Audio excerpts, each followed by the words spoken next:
planning board meeting. I move that we open the meeting for April 8th. Second. Second by David, motion by Chris.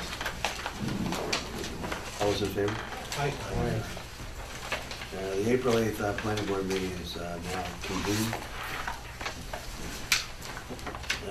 Tonight's meeting pretty much consists of public hearings for two proposed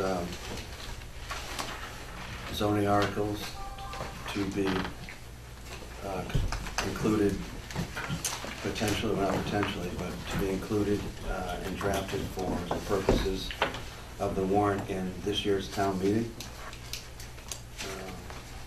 Most of the people in this room know very well the process that I can see you were here, some town officials, etc. But when these go forward in town meeting, the planning board is through listening to input. We will vote to make a recommendation to approve these articles or to reject them or not approve them. Or just, again, we're in an advisory capacity for the purposes of the public and the town citizens who come to the town meeting. These articles would require a 2/3 vote in the affirmative to be passed and become part of Raleigh zoning bylaws as amended and or the maps. And then there would be a 90-day period for the Attorney General's office to approve the bylaw after it was voted in town meeting, assuming that if it did pass by 2/3. That's kind of a little background. I'd like to open the hearing. These were publicized, and these were in the Newburyport News, and also what Newburyport News. Yeah, Right? Newburyport News on the dates of March 25th, as required by open meeting law, and April 1st, 2015. I have to read the notice. The first one is, make sure I have to read the right one. Yep, here's the right one. To open the hearing at 7:30. Pursuant to Mass General Law, Chapter 40A, Section 5, the Raleigh Planning Board will hold a public hearing and proposal to amend the Raleigh Protected Zoning Bylaw, heretofore known as the bylaw. The board is proposing to amend the zoning bylaw, Section 7.1.2, by adding provision that will permit the Board of Appeals to grant use variances and amending zoning bylaw, Section 7.10, by adding a language which outlines the specific criteria by which the Board of Appeals can grant a use variance. The public hearing is April 8th, Wednesday at 7:30 at Town Hall Annex, 39 Central Street, Raleigh, Massachusetts. At this time, all interested parties will be heard. The text of the proposed zoning bylaw amendment will be inspected at the office at the aforesaid address during regular business hours as posted. Curtis Bryant, Chairman of the Raleigh Planning Board. I would just open it up to, please, as a matter of protocol, please just state your name and your address as a resident of Raleigh, and this is a public hearing. I'll take any input from either citizens or town officials. It doesn't necessarily, I'm not going to call on anybody in any specific order. Yes, I am. Well, no, I'm not, unless Tom, you want to speak.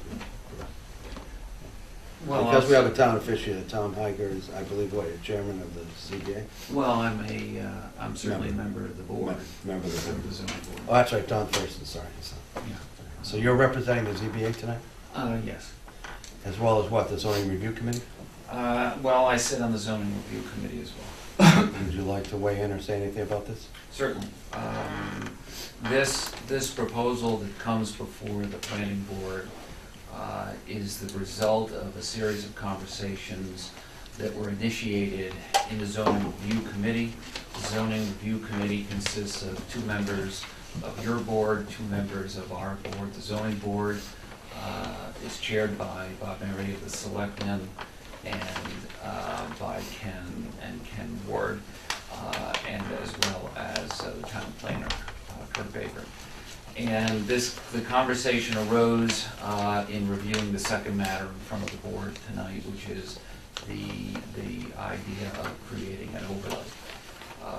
The creation of the ability of the town to use the use variance is something that the zoning board has, in the recent past, particularly the last 2 or 3 years, found would be a very useful tool. And in fact, in this instance, tonight with regard to the overlay, there was some conversation that it might have been a tool that could have been used in this particular instance, and somehow shortened to some degree the process involved in bringing another issue in front of the town.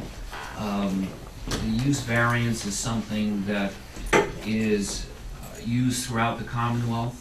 I can't say that it's used by a majority of the towns in the Commonwealth, but we did find it to be used in a number of towns, some smaller, some larger than Rowley. There are restrictions within the conditions that a board has to operate when it comes to granting a variance. It's not something that I think the board would expect to use with any regularity, but there are instances that have occurred where the presence of it as a tool for the zoning board to have access to when reviewing certain cases that relate to creating a particular use in a district where it is not allowed would make the ability of the board to resolve in a positive way, we felt, any number of applications that come before it. So the request has been made to have this added to this process. All right, thank you. Could you read the criteria that you referred to with regard to section Kurt, you wanted this, 7.0? Kurt Turner? Oh, I'm sorry. Kurt Turner, I live in 372 Weathersfield Street, for those of you who don't know.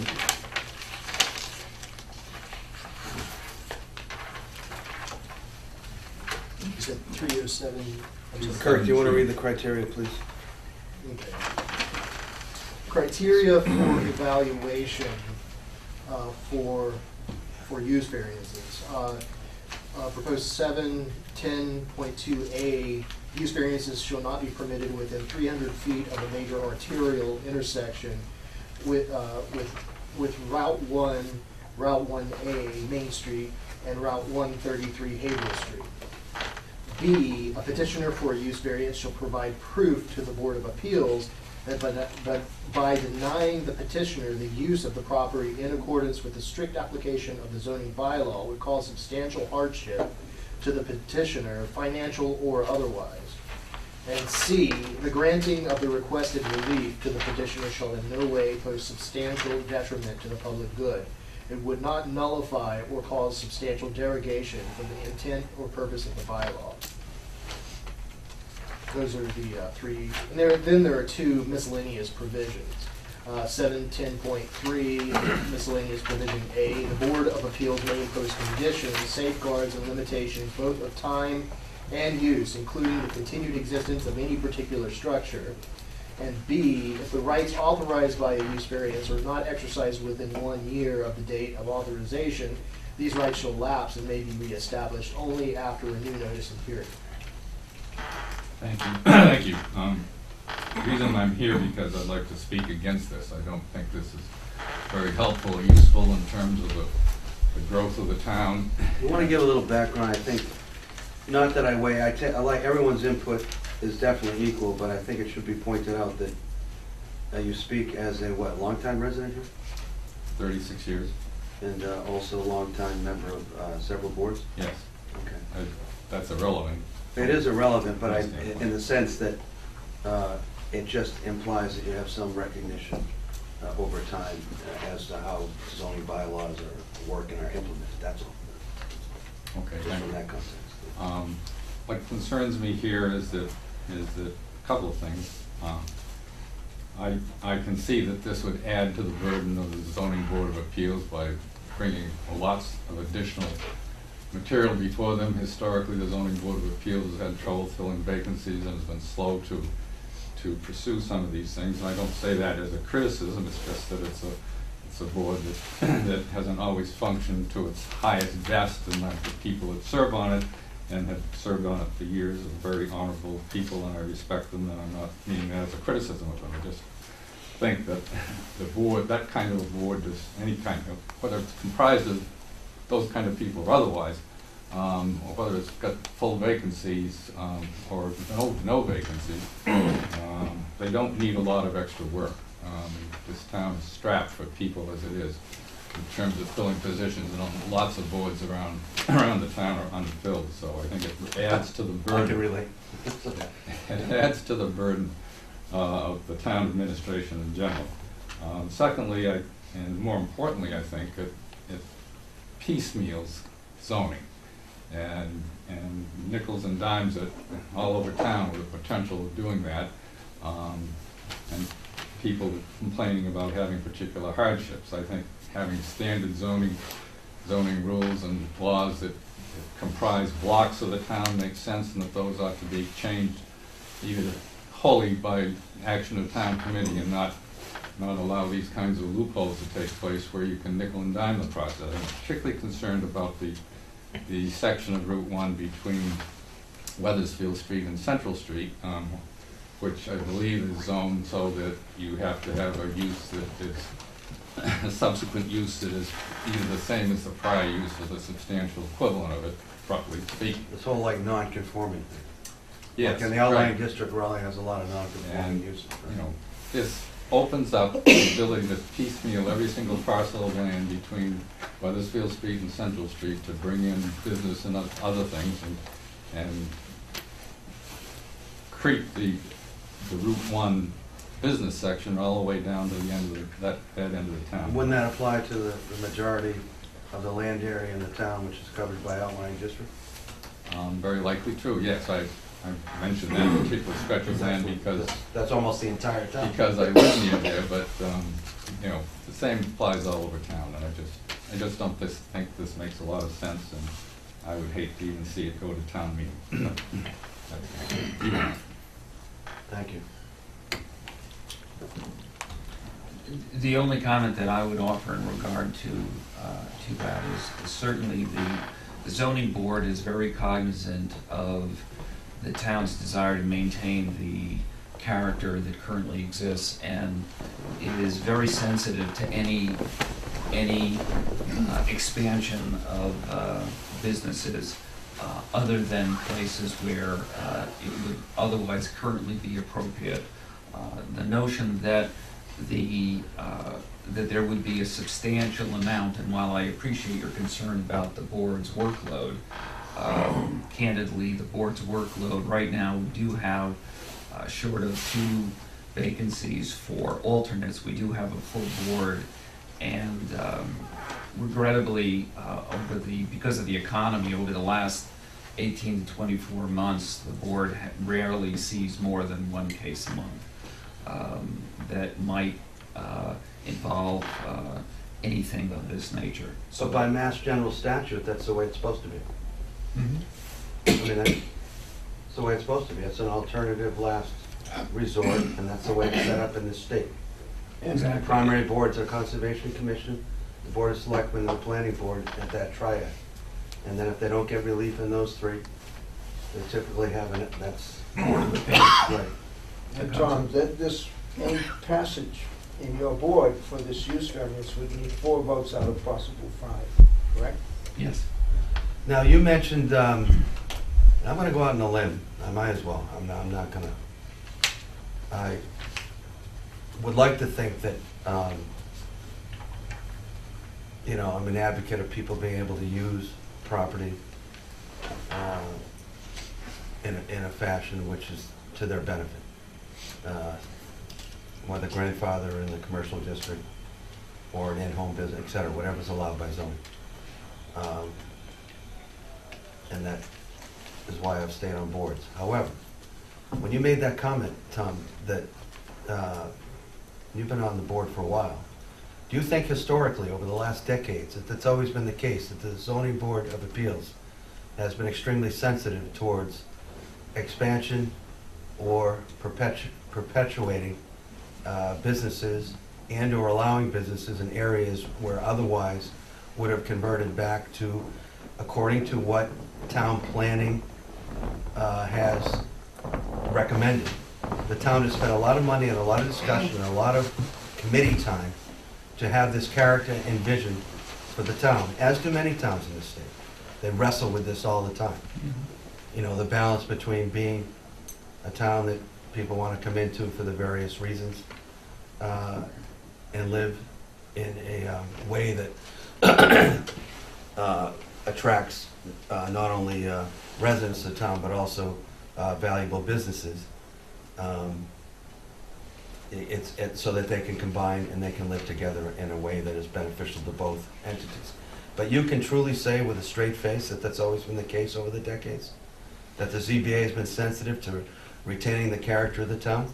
I can say that during the 10 years that I have been on board, which covers about 10 years, and I have personally been a resident in the town now a little over 20, that the ZBA, in my opinion, based upon the cases that I have seen during the time that I've been there, has certainly made every effort to be sensitive to any situation where a non-conforming use had the opportunity, for whatever reason, to revert to a conforming use and look to sustain that. And frankly, in the application of this request, should it be approved ultimately and go to town,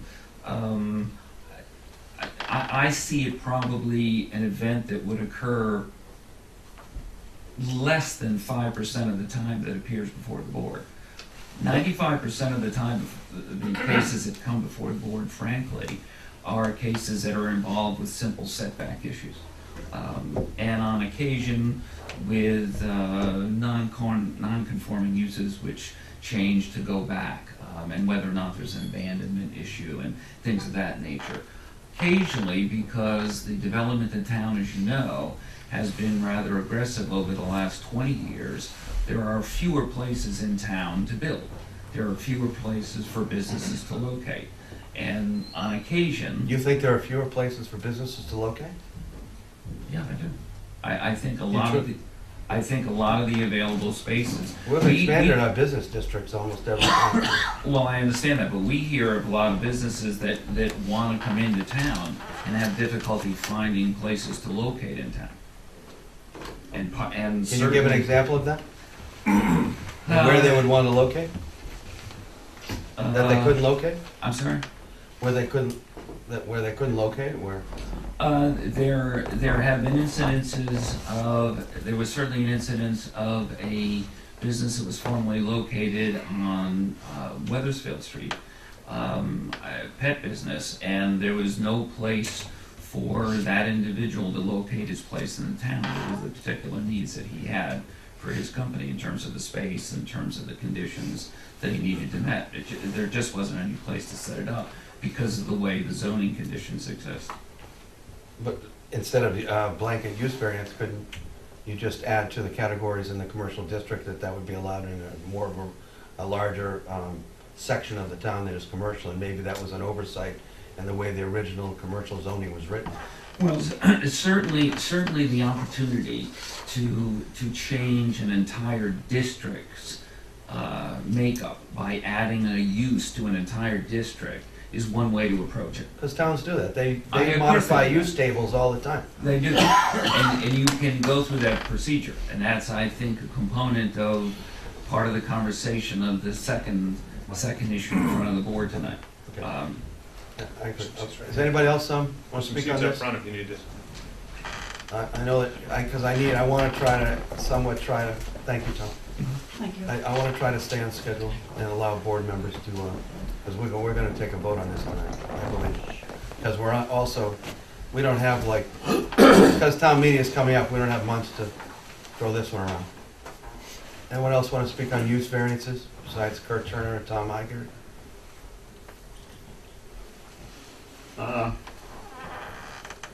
Have to state your name, sir. Frank Todd, Thanks. Main Street, 303. involves 275 Main Street.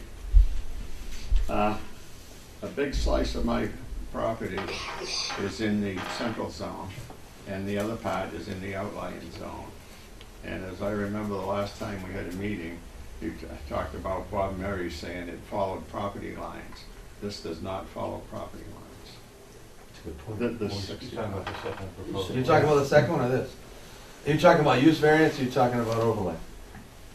We're gonna get to that. That hearing hasn't opened yet, Frank. All right. Thanks, okay. But we're gonna, I'll call on you first. Board members? Yeah, I'm against this proposal, and I am a member of the DRC, and I did speak out against it at least one meeting, so this should be no surprise. And I understand Tom's idea of having a useful zoning tool available to the board. I mean, I can understand that as far as it goes, but I just think this is a bad idea, because I think basically this would obliterate the distinctions on uses between the various zoning districts. And most importantly, most of the town is zone residential. This would allow for brand new businesses to be started virtually anywhere in a residential district. I think this would result in conflict among neighbors of neighborhoods, residents of neighborhoods. Possibly could lower property values in residential neighborhoods, and could very well get the town involved in lawsuits, because use variances do often go to court, because people get upset when a town board authorizes a business next door. And they're difficult to defend. I think usually, I've read that usually most of the time variances are overturned by the courts.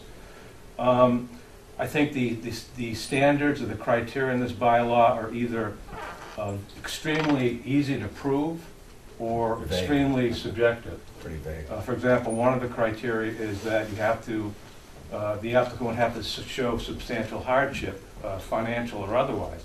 Well, virtually anyone can do that just by saying that, look, I'd like to have a business in my home, but if I'm not able to, I'm going to have to rent property in a commercial district, and that's going to cost me money. So that standard has been met just by that simple allegation.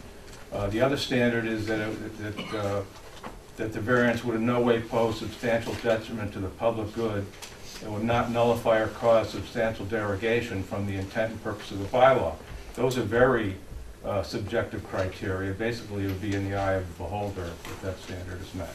And in my mind, it's really meaningless. So I think this has potential for, again, allowing brand new commercial businesses in any part of Rowley, whether it's zone residential or not. The final point I would like to make is that if there's a problem with our zoning, if we're being too restrictive in a certain area, and that it makes sense to allow businesses in that area, there is a procedure for doing that, and that's to go to town meeting and get the required 2/3 majority to actually change the bylaw. And we have done that in the past, and I think that's the way we should handle these issues in the future. And when, Very well put. thank you. Very well put. I mean, I agree with what Cliff's saying. I mean, believe me, we don't always agree. We don't, and without a doubt, right? But in this case, and being, a 30-year resident, almost, 30 years in this town, it's hard to believe. But, in over 20 years on boards, I see this as an enforcement nightmare. When you see conditions being set, and you have a small town with a lot of volunteers and minimal staffing in many areas, half-time staff, part-time staff. We run a lean town. It doesn't always seem that way, but this town does run fairly lean. It's difficult because, we have a single tax rate. We don't have a split rate like many towns do. So we're limited to what we can bring in. We also have a lot of, and rightly so, a lot of farmland, a lot of 621A, a lot of forestry land. So we have what we get for tax, for income, for revenue. If the town becomes a less desirable place to live, their revenue will only go down. Okay? And I am not against people who run a business they want to get out of it, they want to change it, they want to sell it. And it's been going on and on. An example is the flea market, 50 years of flea market. We're gonna work our butt off so that can continue in that area. However, to have them spring up all over town where people don't expect it, and I'm not gonna go into a lot of concrete examples, people in this room know some of them. We may do that in town meeting. And what Kirk said, I did some questioning around from chairmen of planning boards in other towns and some legal cases where this has been a nightmare. It's an enforcement nightmare. It gives the ZBA 5 people, is it 5 on the ZBA? 5 people, something to circumvent and end run an entire process that other people, I feel, I would like as chairman to have a goal of expediting and making zoning consistent, expeditious, and fair, and as least expensive as possible. I know I haven't seen it, but that's my goal. However, it's not fair when people circumvent and suddenly show up with a 40 by 60 foot building in a residential area because of the latitude that the ZBA had to just do that. That causes lawsuits and causes problems that are, and once that happens, it's irreversible. And it totally changes and goes against what this town has spent to try to make zoning with a lot of time to make zoning make sense. And it does make more sense. We allow multifamily. We have really kind of expanded the variety of things that we allow in this town, I think, over the years. Some towns are much more restricted. But you can't have a smattering of nothing. Otherwise, all the boards should go home. Just let it go. I mean, it's an Let me enforcement speak on nightmare. this. Go ahead. I'm more or less in favor of this, and I really regret portraying it as allowing something. It is not allowing anything until it goes to the Board of Appeals. And how many people are on that board? 5 people, and you need 4 positive votes. And anybody who's opposed to the neighborhood can come down and And how say does zoning change in town meeting? a positive vote.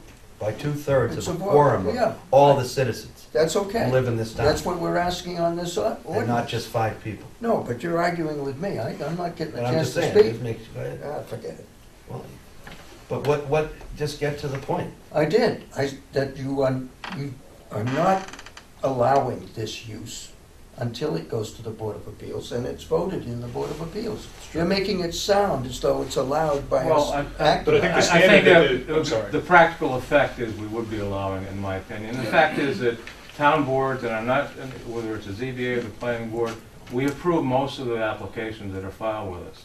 It's difficult to deny an application. I think that our planning and board has so- done a wonderful job. And I think we have too, and I think the ZBA, I just don't think this is a power that, or an authority that either the planning board or the ZBA should have, because it's gonna have consequences, they're not gonna be, most of them are not gonna be good. I think I agree with Cliff on this. I feel like a lot of time and effort has gone into developing a comprehensive bylaw that takes into account zoning districts and tries to restrict uses and create uses in various districts where we think it's appropriate and follows with the master plan.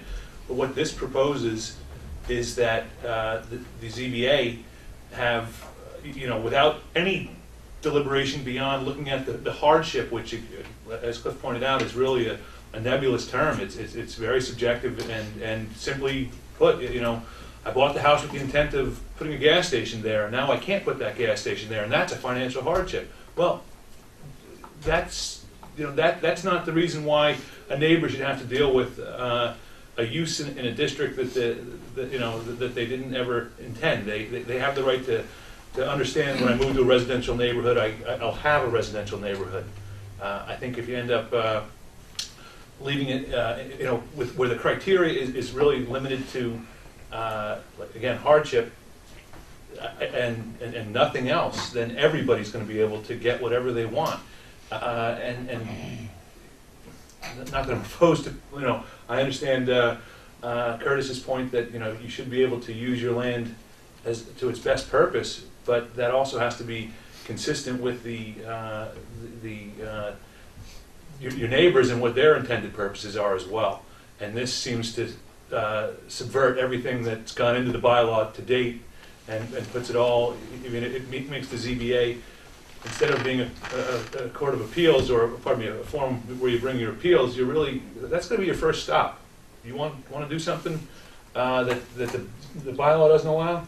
Claim a hardship and go to the ZBA, you'll get it. I think that's the wrong way to do it. We have a deliberative process. The zoning bylaw allows this board the discretion to allow uses where we see it's appropriate, after issuing a special permit. Right. So I think we already have a deliberative process in place that works. It's worked well, and I think, as has been pointed out, in most instances, we find a way to give the people the use they're looking for. And mixed uses. Certainly. Yeah, I mean, the country code, mixed use, it's a nightmare. You don't want a neighbor. So this thing goes and outlines, so they give a use variance in the outlying district. It's there. Who's going to enforce? You got a neighbor calling up and going, okay, this business was running after the hours that I went to the ZBA meeting and they put conditions on it. What's the neighbor gonna call and start keeping track?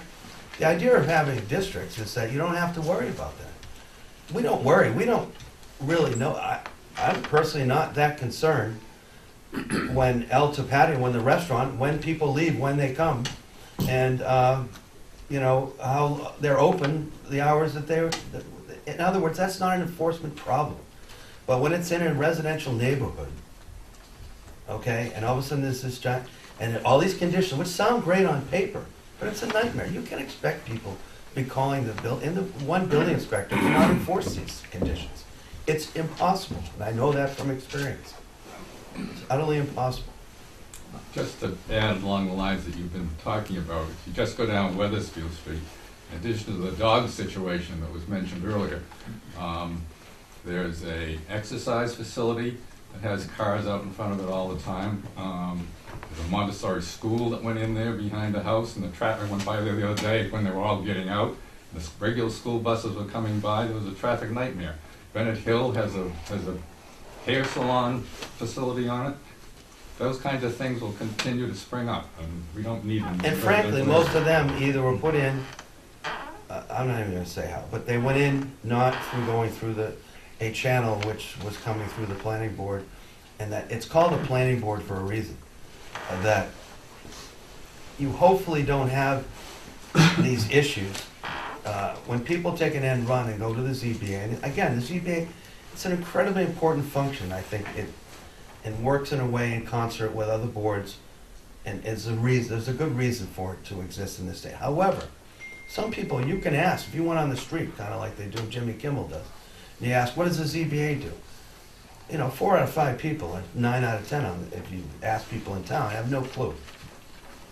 I don't have a clue. People who know it's a last resort. It is not a planning board. We want to plan so that people don't have to worry about enforcement, worry about neighbors complaining. They can just run their business. I mean, that's the way it should be. All right, I would also just want to point out, and this is, somebody put this on my desk, but it really, I think, is worth noting. The Supreme Judicial Court said the variances allowing non-conforming uses should be unusual because they are individual waivers of local legislation. yes. So that's not what is proposed. What's proposed is show me a hardship and we'll give it to you. It's not an unusual circumstance when, turning your house into a hair salon would be a hardship for you. But it doesn't mean that we should be granting variances on that basis, and the standard isn't consistent with what the Supreme Judicial Court had This is the intended. Supreme Judicial Court rendering after Lane Court. So that's what So- Cliff was alluding to. Yeah, I guess I would also add, we already allow home occupations throughout the town. They're narrowly defined, but there are some businesses that don't change the character of the neighborhood are allowed now, so we're not talking about that. We're talking about businesses that are conducted outside, with employees coming and going, Certainly is a with bad traffic. example, and I think there's no prejudice towards any of these businesses. Gas Right. stations and hair salons have, belong in the appropriate neighborhoods, but that's what the bylaw already permits. Right. Or someone who's never been running a business Right. on the property, never. And then suddenly says, well, I have trouble selling it, or I can't do it, but I want to do this business here. And the criteria is because I can't sell it. Well, there's a lot of reasons why people can't sell things. Believe me, I know. So, I would agree with Chris's statement that the use would have to be unusual, et cetera, because that would cover the extreme situations that Tom is talking about. But there's no, and in your case, what you're saying is right, but there's no safeguard in the way this is written that that's the case. That's true. I have only one final comment, and I certainly, as a representative from the zoning board, don't want to, as it were, beat a dead horse on the issue.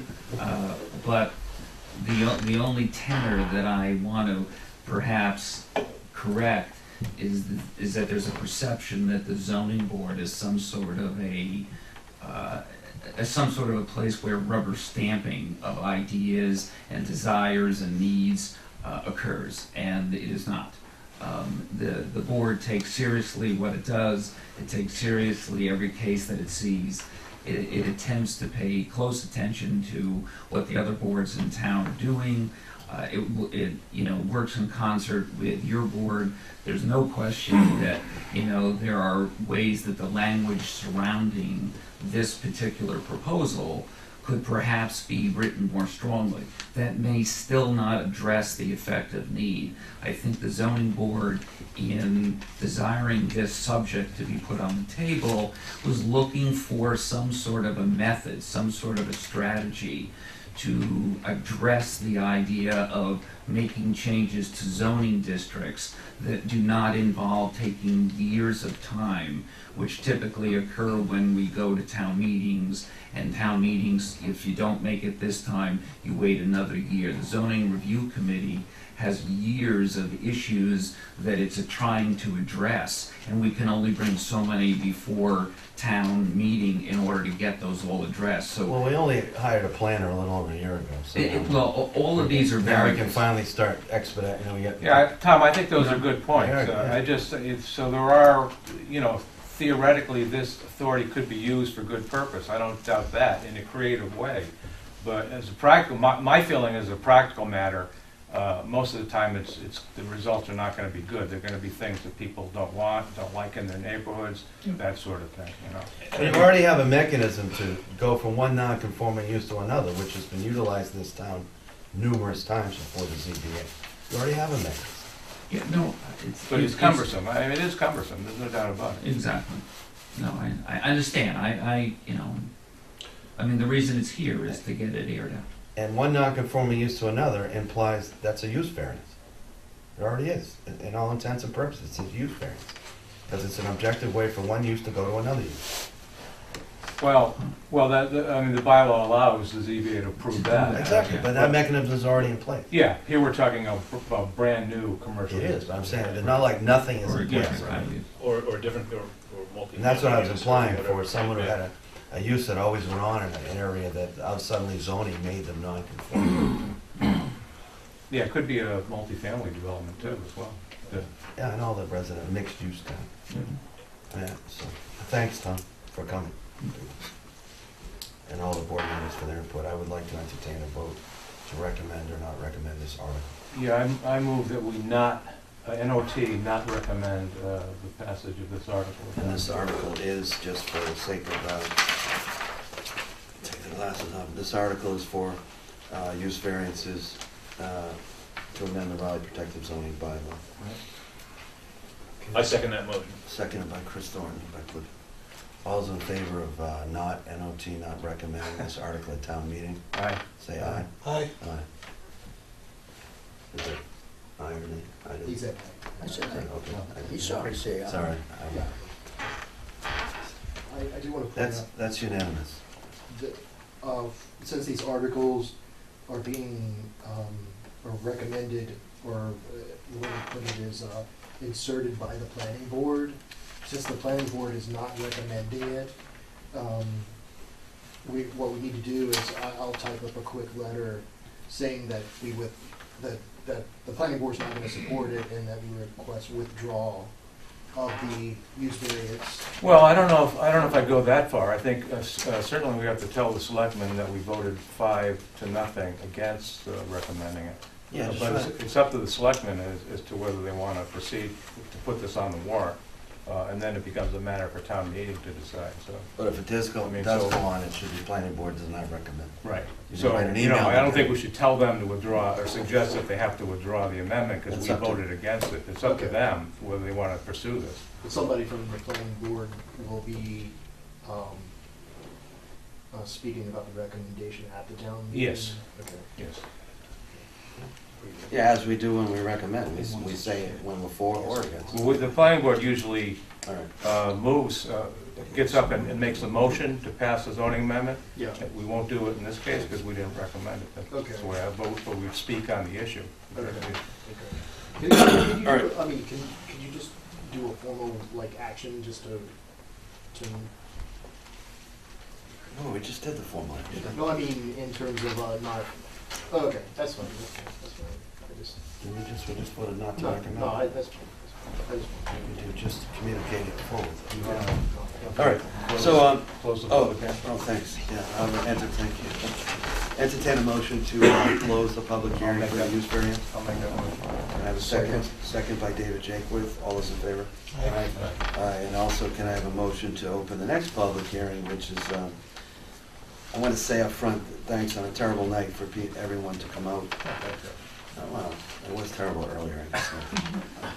The endless, I make a motion that we open the public hearing on the flea market antique store. well, let's say what it is, okay? It's just, it's true, thank you, it isn't a free market. Can I have a second to David's motion to open the hearing? I second the motion. And let it be noted, the hearing, I guess, I don't know, what's your clock say? Mine says 8:17 or something.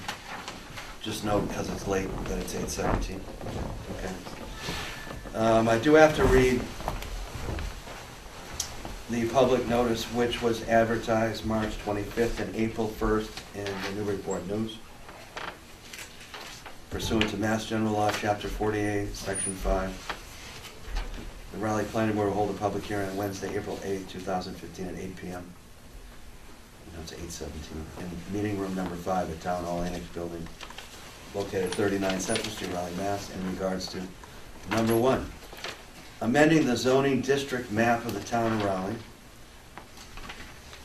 known as the map, to create a new flea market antique store overlay district consisting of approximately 65 acres and incorporating the following properties located at 270 Main Street, Raleigh Assessors Map 24, Lot 85, 275 Main Street, Map 26, Lot 25-3, 280 Main Street, Map 24, Lot 86, 283 Main Street, Map 26, Lot 25-4, 286 Main Street, Map 24, Lot 86A, 292 Main Street, Map 27, Lot 1, 294 Main Street, Map 27, Lot 2, 302 Main Street, Map 27, Lot 3, 303 Main Street, Map 26, Lot 24, 306 Main Street, Map 27, Lot 4, 309 Main Street, Map 26, Lot 23, 316 Main Street, Map 27, Lot 5, 317 Main Street, Map 26, Lot 21. Number 2, amending the Raleigh Protective Zoning Bylaw, the bylaw, by adding a new section 4.12 that outlines provisions and review criteria for approval of development proposals involving flea markets and antique stores by means of a special permit approval under the jurisdiction of the planning board. Text of the zoning bylaw and map depicting the boundaries of the proposed flea market and antique store overlay district may be inspected at planning board office during regular business hours. Any person wishing to be heard should appear at public hearing tonight.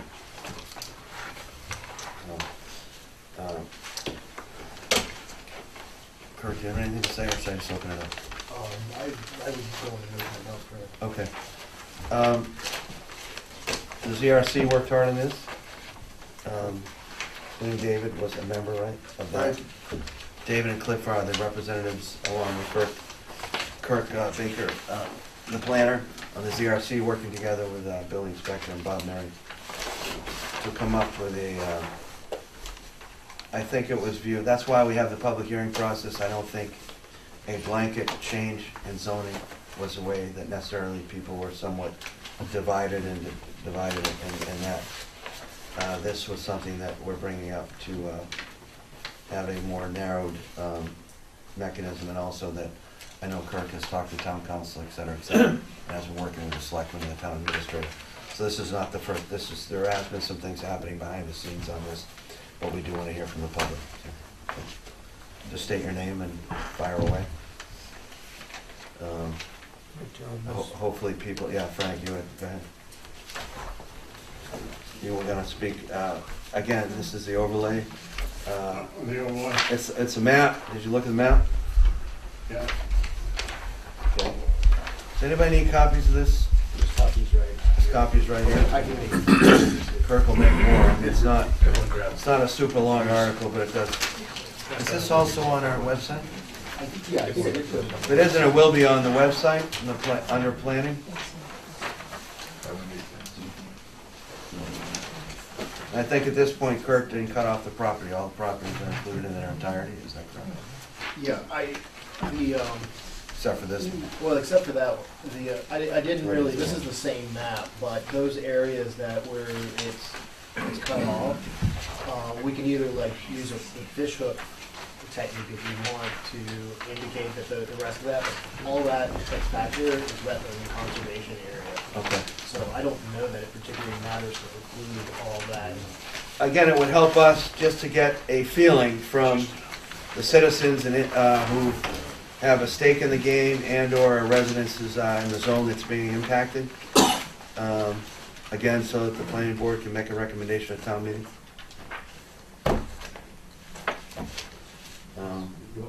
Yeah. Okay. Frank Todd, 275 Main. My property has two parts to it. This is supposed to follow the property line, according to what you said, Bob Murray said the last time we had a meeting. It followed the property lines. This doesn't. This divides my property in two. Which property is yours, Frank? Is it 317? 275. No. Otherwise, the plan's not drawn correctly. I think it's likely this plan isn't drawn correctly, because this is a sketch where, you know, your land is got a meets and bounds description, which probably isn't accurately depicted here. I mean, I think it's important that every lot, there's no single lot should be divided into two districts, and I think we should make efforts to make sure that, That's not the intent. That's not gonna happen. yeah. The zoning map says that it's following the property. Where does 275 actually cut off? Is this part of 275 right here? Because the line is, I followed the line. that was The on- line follows your property line at 275, Frank? No. Does it? According to the assessment map, you just... Yeah, this was drawn on the assessor's map. It's the one I'm looking at. Again, this can be some wording. It has to happen very quickly, but Kirk definitely, I'll come in and see This- him tomorrow. yeah, I mean, Well, this, there's a chance, is that true, This Cliff? will There's a scrap it. chance that This will some scrap it. minor wording changes could come out of this it meeting. has to be Oh, done sure. tonight, Right. and. That's what I mean, your input is not gonna be totally ignored, and whether it's gonna revert. Well, This is a draft, you know? we can't, like, if we make changes, it really kind of needs to be done tonight. That's what I'm saying, tonight, like tomorrow morning. Yeah, I mean, I have to get it to Debbie first thing tomorrow I think the morning. trick with that is the, looking at It's not a big what Mr. Todd owns compared to what the assessor. Yeah, what are you The assessor saying, has Frank? a- He's following your property lines here. Yeah, I don't understand because this is the property lines that are drawn on the Can you GIS. show where And if you go any further to the west, you're in the central district. It's right up against the central district boundary. But the old way it was done, when it was last year, 2 years ago, 5 years ago, the district was from there to there. I can't see. Can you Can you go grab it from him? So you're saying the portion to Steve, do you the, wanna grab that from him? the westerly tab of your property is, What it is, the old district was like this. What do you mean by old district? What The does, way it was originally, This That was portion there, here gets cut that out. part there. I mean, you mean the way it is now, or the way it is at some, What he's saying is was this. at some point in the past? What I considered the central district So was, I'm still confused. I think what he's saying, and I'm sorry we don't have a better way to display it, but this tab portion, the westerly portion of your land, you're saying was outside the outlying It district was in the previously, central district. and it was in the central district. Yeah. So you just want to, I think what we're suggesting here is that the overlay include 100% of your property, whether your property currently straddles the line is another question, I guess. Right, it is another question. Right, because it's an overlay, it's not a new, it's just overlay. Right. Right. So what you really want to do is perhaps amend the old, It the will. existing zoning line, boundary line. This is, Well, what we're saying, this crosses over into the central district, is that what we're saying? That this overlay This district overlay, This does. will Yeah. cover two districts, not one, the central district and the outlying and district? it doesn't need to be in the central district because the use is already covered. by It's already the- allowed. Yeah. Well, that's true. But this doesn't, this is good, this goes up to the boundary of the central district based on the map. Could you- Yeah. Mr. Todd, would you mind just making sure I we're all don't talking see, about the I same don't see thing? that big jump. So you're that saying big here is, tooth. this is the central district and that's the outlying district? This is the way it Yeah.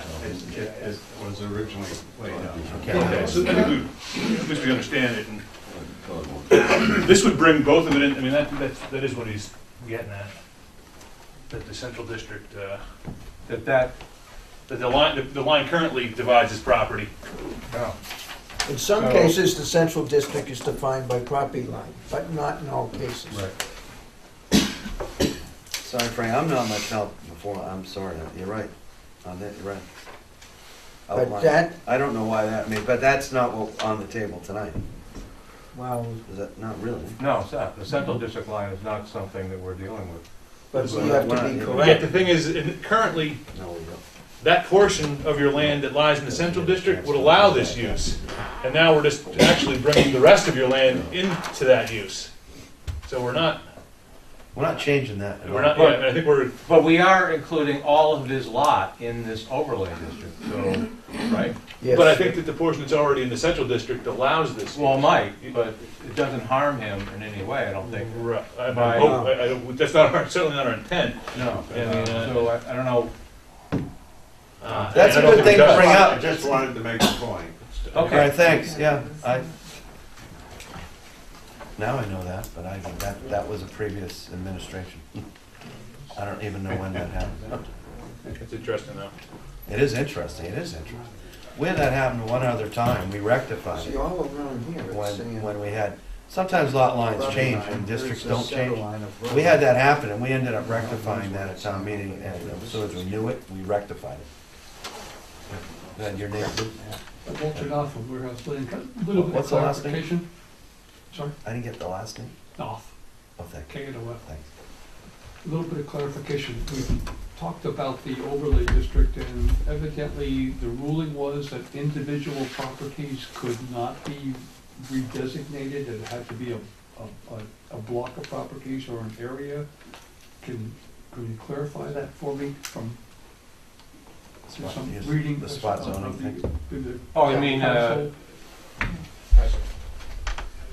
I mean, there is a concept in zoning called spot zoning, which is illegal. There's a big gray area to what spot zoning is, but Okay. the more you focus on one particular, a smaller and smaller area, like if you focus on one particular lot in town, and you say we're gonna allow, whatever uses in this lot, the greater the argument, or the more persuasive the argument could be that it's illegal spot zoning. So it's not a hard and fast rule, but it is something we need to be concerned about. All right, So- and then Town council. this particular area that was designated is the historic district In or part, boundary? no, in part. This historic district only goes back 200 feet from the center line of Main Street. Okay, so, Well, that's a good point, so it doesn't let go of these whole lots, just goes. I think it should go to the rear of the property line zone. But right The now, overlay district. right now, it just goes 200 feet either side? Yeah. That's interesting. So parts So it's of, bigger than the historic district. this is is there- bigger than the yeah. historic, like parts of Frank's property, his barn is not in the historic district, is it, Frank? It's not, But the front porch of your house, but the house is. the house is. Hmm. And that's why the central district in many cases does go to the property line. Because they're small lots. And we know of one case that we finally straightened out over on Havel Street there at the intersection of Route 1 with the zoning line right to the middle of the building. Right, let's not get off task. No, Okay, so this line then is arbitrary, or does it follow some particular, which line? What line? the dark line on the map, It's following property lines. just property lines? Well, and it does take into account the area that's been traditionally used as a flea market and And the antique adjacent stores, and land yeah. to it, and then it follows some geographic boundaries that are on the ground, the warehouse, like warehouse Yeah, lane. so it's not totally arbitrary. In reality, it does try to encompass what's traditionally been used for these uses. Okay, and so that within the Partly, concept of. partly or fully over, you know. So with the avoidance of spot zoning, then an individual property owner could not opt out of this and say, I don't want my property to be No. changed? No. Okay. You can vote against this at town meeting. Of course. And I think. These are great questions, though. These are good questions. Sure. I think, though, that the property owner certainly has the discretion as the owner not to use the property Right. in a way that they don't have So, to avail themselves of this use. Of course, you know, I mean, this is all well and good. I don't know, like I told Steve and Nate and Steve. Name, please, address. Oh, sorry, Glenn Gavin, 292 Main. Thank you. And, I mean, it's all well and good unless the property owner plans on selling his property. You know, nothing's gonna change. Realistically, I don't plan on going anywhere for a little while. You know, I can't speak for my neighbors, but everybody seems to be pretty happy there. Unless you're absolutely positively gonna sell out to, you know, big business, there's not enough land there for big business. You know, they'd have to buy everybody up. And I don't think people are ready to sell out. So, I mean, I think by moving the zoning, it's not really affecting anything on the property wise. Well, that's true, but the only additional uses we're talking about are antique stores and flea markets. Oh, true. I just use that as You won't see a a strip mall. Right. Oh, I As a hope result of this. Hotels, gas stations. strip joints. Well, Where's our adult district? Thanks, Clint. Anyone else? Yeah, How you doing? Mike Sabatini, I'm up butter to 245, 275, and 283 on your map. So, since we're talking about flea markets, 285, where are you? 245, 275, and 283. I own the Brad Street Farm now, Right. Oh, okay. so that whole line on the bottom is me. So when you talk about the district for the flea markets and the other wording, are there buildings being built? Does this allow for buildings being built? They would have to come before for a special permit if buildings were being built. So when you use the word flea market, okay, so it's for a flea market when people show up, that's a flea market. But is it allowing for so it does allow, it will, or it could allow for buildings to be built? Well, it's antique stores and flea market. I mean, I think the board needs to come up with a definition for those terms before we leave tonight. But the way I see it, an antique store is a building you're talking about that sells antiques. Right. A flea market, and it sells them pretty much, 5 days or 7 days a week or whatever. A flea market is a transient business that does outdoor sales, or stalls or tents or whatever. So, but we need a definition of those terms. But to answer your question, if someone wants to put an antique store, they come to the planning board, get a special permit for it, they would be allowed to erect a building.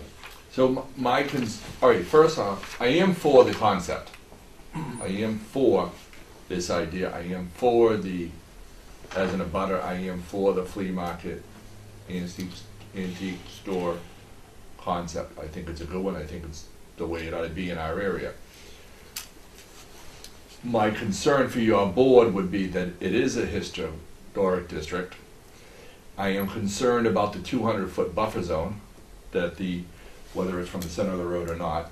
So from the historic point of view, I think the building should be governed under the historic component. So it's, if a building is being built for a long-term structure, that it is fitting of a historic type property. Some badass square box thing doesn't go up. 201 foot setback, because these properties are, several hundred feet long. That, the building goes up 201 feet back, we put the parking out front. I don't think, there's we're no- sensitive. So, The multifamilies that have gone up, Mike, in town, like the Village yep, cross Green from one, Pancake and, House, right? and the Country Club. I mean, you should have seen, not so much the Country Club, but David worked hard as an architect and with other people. The first concept looked like military barracks. Well, it did. Didn't it? I mean, it was, it did. So there is that process, we are sensitive to it. Right? I mean, We would, as part of the special permit process, What's we would that? evaluate the architectural styles, and yeah, you see them now versus what they I are. think we'd also be working with the historic commission. We've done that in the past. Right. When it is in a historic district, it's Right. called upon them to provide their input on the exterior of the Right. buildings. To the point that the historic district is an advisory capacity, they're not a Yeah. permitting board, so to speak.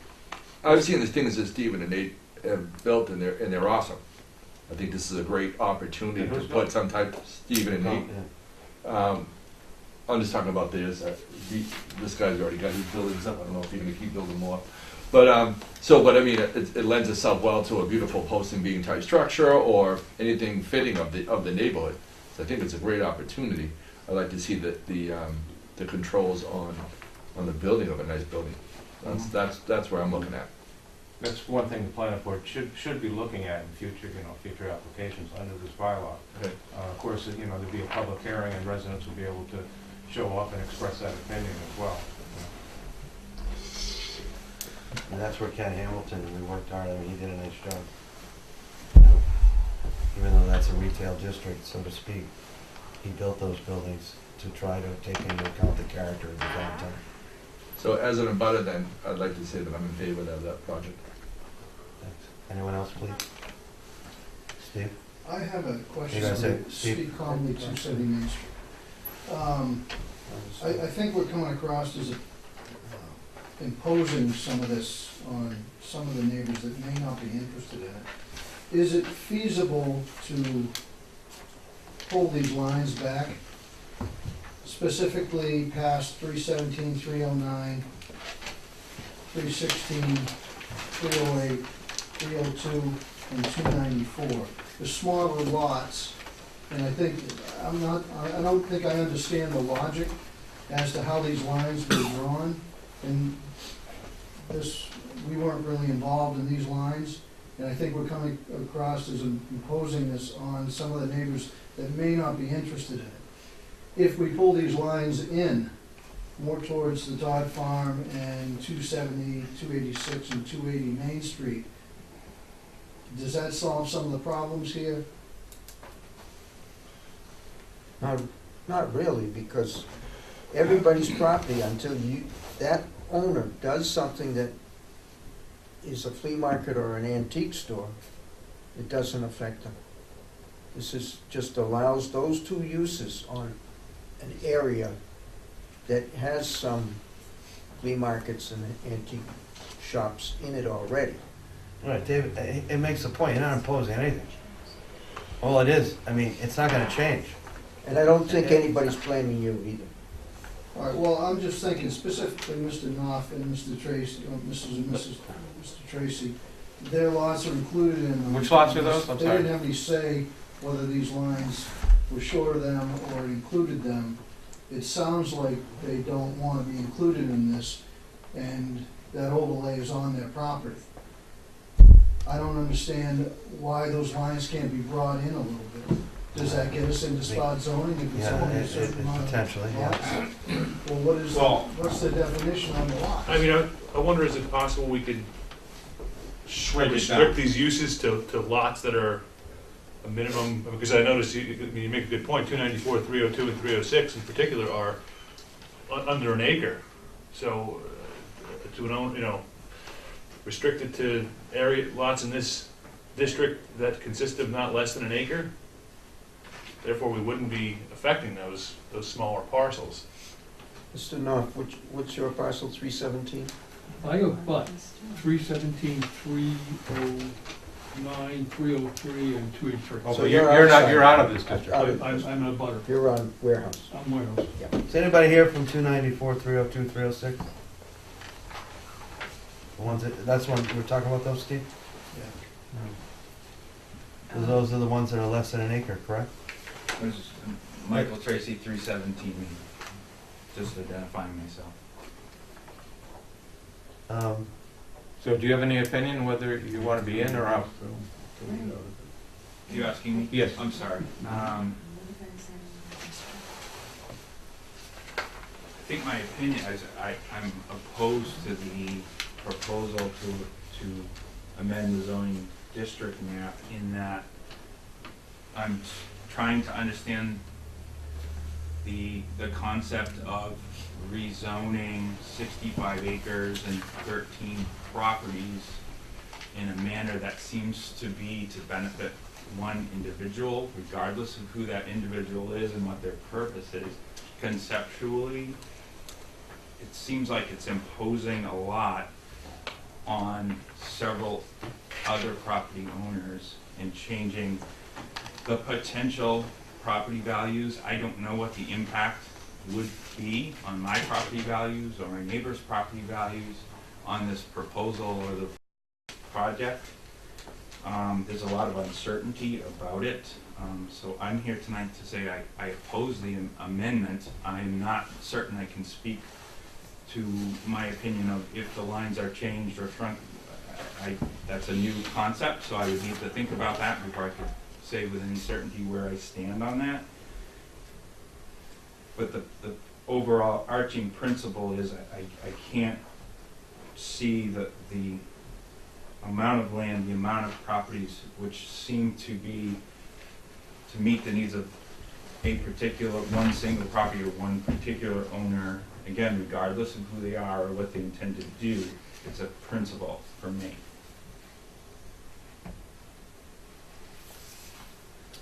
Thank you. Thank you. That's 317, right? Correct. I'm also live at 317, Sarah Tracy, I'd like to speak as well. My concern, and I keep hearing that it's not gonna impact anyone unless they decide that they wanna sell antiques. I disagree with that. I think, you drive through and there's junk and items everywhere, and I think it does lower property values, and it is an eyesore on a scenic byway, and I don't think that should be lost on anyone or downplayed. I think it has the potential to really change the whole dynamic and the look of the neighborhood. Do you think what's already there and been going on for all these years in the rural town of Raleigh, it's kind of like certain parts of Vermont are known for certain antique towns and this and that. Raleigh's kind of known for, if you go on 1A, you see a lot of it, right? Would you want to see it removed from that area? No, I just don't want to see my property negatively impacted. But I'm saying, would you want to see it removed? But what you're implying by what you've said, John, you believe it's already being negatively impacted? No, but I believe it will be, should it be allowed to sprawl all over everybody's neighborhood. Well, is it going to sprawl beyond what it is now? 65 acres, you're talking? Yeah. But why are we that's implying that everyone's going to suddenly open up antique stores? Because we don't know. 40 of those acres are already being used in that manner, and they're non-conforming pre-zoning uses. The two Todd properties are already being used this way, and it makes them more conforming with this overlay district. They're used that way one day a week, not even completely throughout the year. But it is a pre-existing non-conforming use that could be expanded to include more than one day if they elected to. I just don't think that there's the demand for that right now. Are those antique stores, I don't know, I'm not acting like I know. Are there many of them that are open 7 days a week? Frank's got one that's Like open Bittersweet, too. well, the one in Central. But on Route 1A, regardless of your opinion on whether they're sightly or unsightly, some are more sightly than others for sure. She's open 6 days. Are they open? I think, would that be part of the special permit, obviously, to set hours. Oh, and- right. Right, What? to set hours, right? Sure, could be. Could be, as we do. Like we wrestle, you know, we go around on, retail establishments, like restaurants or gyms, or, I mean, we do set hours in, being sensitive to the area. If it's an industrial area, for example, and not having residences next to it, we obviously might give more latitude in the hours. But if it's surrounded by residences, I think the planning board would be sensitive to that.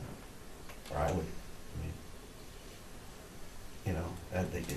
but you're right, I mean, they're theoreticals, but I don't, just because you change, look, we had the central district in town, and how many years did it take to even someone come in and develop anything?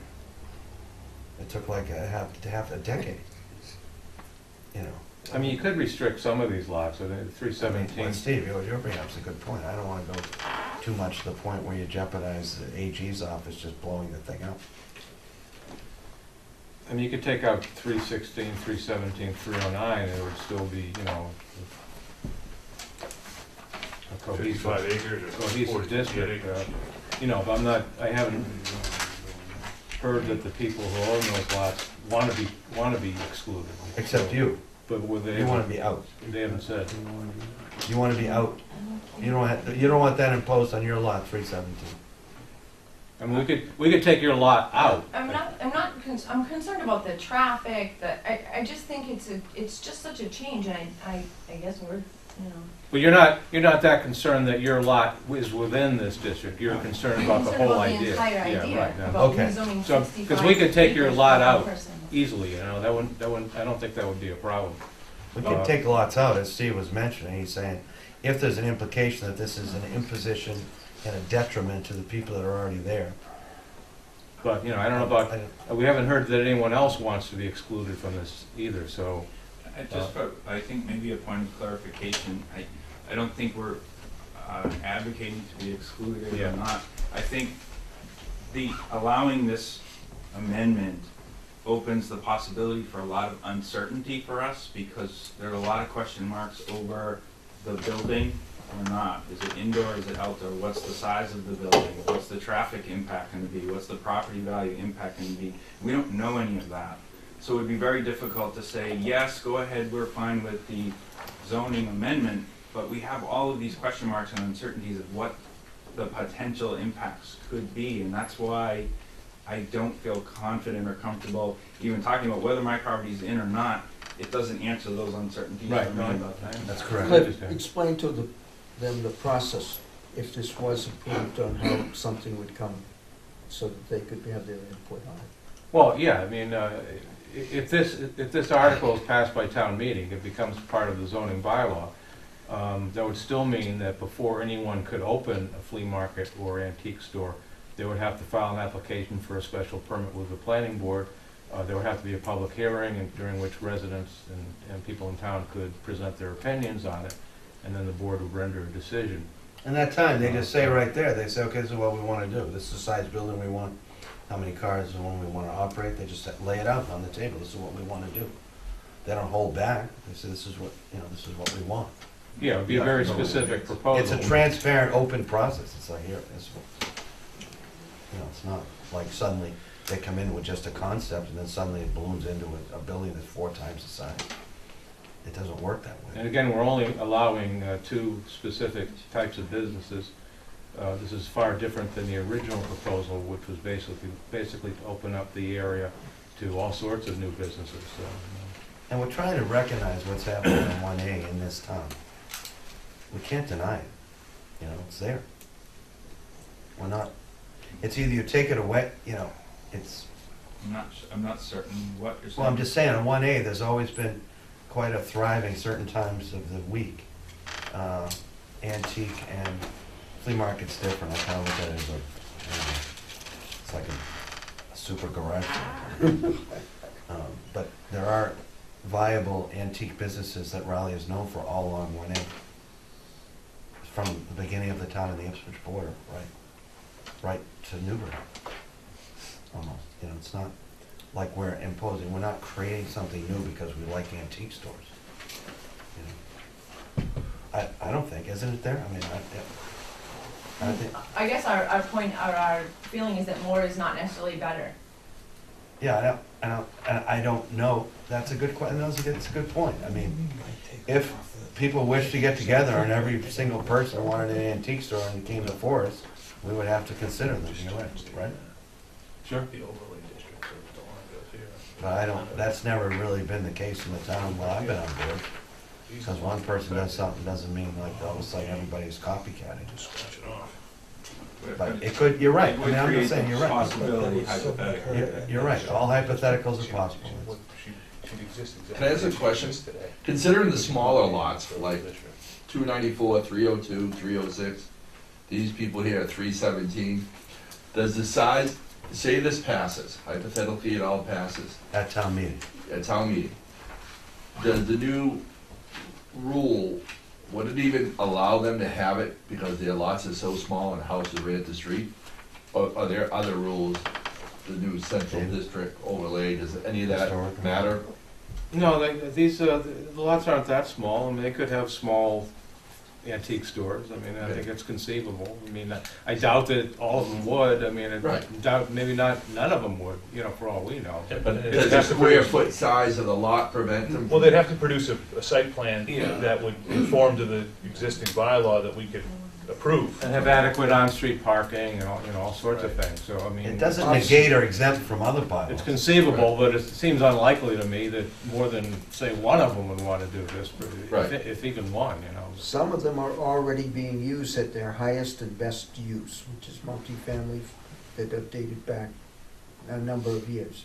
Right. And I don't see how, You already know that, right? I don't see how that would change over into a Yeah. use that is, to me, a lesser use because Right. of the hours of operation. All right, Nate? I agree that, I asked that question for the benefit of them. Okay. I think that provides a little clarity, though. Nate Conlon. Now, these people here are already on, I think it's 302. It's either, yeah, I believe it's 302. We got a yard sale in front of the house every week. You know, I mean, they're already doing this, and nobody's complaining. There's no reason why somebody can't have a yard sale. But obviously, 294, 302, and 306 are not gonna have a full-blown flea market with parking. They have to have a site plan, they have to have it approved by the police, the fire department, the board of health, all that. Right, I mean, anything is conceivable. They We're could, not gonna just blow the 65 acres into a, you know, a festival. no, I don't think so, but, you know. I think So, so, like- music festival would be nice. No. And I also have, you know, there's been talk about a building in this, and I've never said anything about any building. It's never been brought up. Will in the future? Maybe. But I mean, I don't think it's. It's also in this business easier said than done. We all act like, you know, just because you throw up a building, it suddenly gets filled with very desirable antiques and becomes a vibe. It's not so easy. It takes, right, I mean, it's not, you know, we act like this is you know, when you get the phone call saying, you know, listen to the message at $10,000 a week. Instant, you can't. It takes some time to build. I mean, if you look at Salt Marsh or something like that, I would say it took some time to build a devoted clientele in the system. Steve Conley. I think it's important to maybe address some of the uncertainty. And I can understand Mr. and Mrs. Tracy's worry about uncertainty. Unfortunately, it's inherent in this town. Uncertainty, right now, And any town. the district is outlined. Under the outlying district, a farming operation can operate on this lot. Under the farming regulations or under the agricultural regulations, buildings can be put up, as far as I know, correct me if I'm wrong, every 50 feet to take care of equipment and so forth. The buildings are allowed on that lot under the farming regulations, which we can access because we have over 5 acres on that lot. uncertainty is gonna be there. Right now, Nate has a permit to, as a junk dealer. That could be a scrap metal yard. That, we believe, That permit may, I wouldn't, let's not go that route right now, that's not on the table. I don't wanna go like this, because we did that last meeting and we're at a public hearing for this. I appreciate what you're saying about farming is probably more pertinent at this time. It might, Nate is doing this for a certain reason, that's to make sure everybody knows what's going on. without a doubt, yeah. And everything's up front, and everything's understood, and everybody knows for certain what's gonna happen, to a certain degree. The farming regulations are a lot less slack.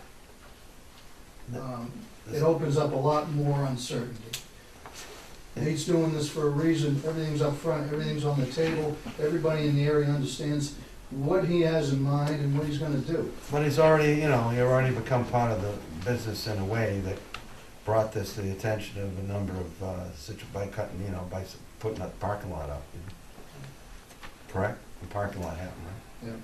Yeah. That made you kind of like part of the business. Well, yeah, it was Because you wouldn't put out a parking lot I if was there kind wasn't a of- flea market, right? I was kind of forced into this, as far as the parking situation. I was either tow the cars off the property every weekend or help be a part of the solution. And it turned out that it worked out great. I got a lot of nice people that show up on Sundays. I've become friends with a lot of them. And they've, I don't see anything changing from what's been happening down there the last 3 years. Impact at all. Yeah, we're just trying to, like you were saying, make things predictable, consistent, we're not here to lower people's property values. I think a lot of variables go into that, that are out of this board's control. People find out, but that's not our intent. I think, Nor is it ours. you have to take into account, there are obvious things that can lower property values. I mean, if suddenly somebody puts in, a landfill next to you, these kind of things are more difficult, I think, to ascertain. For some people in a rural area, this doesn't necessarily, it's like Cape Cod, on Route 28. I think it's a hard call. You would have to be people who know more than I do to figure that out, whether it's substantially lower property values. I think people are quick to say what lowers property values. I think we're fortunate in this town so far to have a town that has been buffered and has good property values. I mean, as a whole, compared to some people who have tanked, some towns that have tanked. I mean, I know our property, and I'm on a road that has definitely mixed use and a lot of businesses on it. It was a Boston Globe North article, 3 years ago. Raleigh was top 6 of the towns in the Commonwealth of Massachusetts that kept the highest values. Top, in number 6 of the top 10.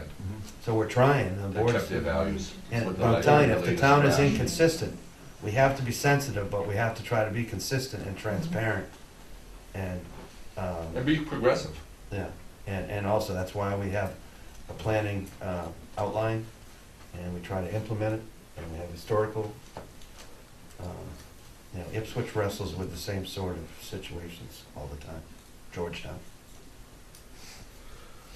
But, Next person. go ahead. Anyone else? Because the board has to have a discussion and take a vote. I'd like to just make one Sure. final point if I could, thank you. Sure. I think, part of the zoning is, it provides a sense of security and comfort for landowners, and I think talking about changing this zoning now opens up all of those uncertainties and possibilities I referenced before, which means now, I thank you for the explanation about the next steps of what the process would involve if there's a building and all that. And to be honest, I'm not at the uncertainty of, I would have to keep a very close eye on all of those processes. I'm gonna have to attend all those meetings. I'm gonna have to carefully monitor. Become a member of the planning board? Which, well, thank you. But, and I think that's what this amendment is gonna open up, the fact that I'm not interested in having to take that on as my next part or full-time job. of trying to ensure what's gonna happen down the street. I'm not able to do it, I'm not interested in doing it, I hope I don't have to do it, and so that's why I'm interested in having the zoning that I bought the property within and under, and the understanding I had of it to stay the way it is. I'm not interested in having to monitor. You're in outlying now, and if you look at what outlying allows, we're actually starting to narrow things down. Outlying is pretty vague. Yeah. Well, it's residential, basically. It was supposed, but it wasn't always like, yeah, I mean, it has a lot of non-conforming uses. Well, yeah. It is residential, yeah. Thank you. But you're right, it's a great point. Well, we were You trying bought to. the house with the zoning that was out. We were trying to reach a compromise here with, the initial proposal was to basically open up the entire area to 20 or 30 new uses, new businesses. And we thought this was a way of tweaking the bylaw in a way that made it a very limited change, while at the same time recognizing the interest of people who wanted to take advantage of new business opportunities. But I understand your concerns.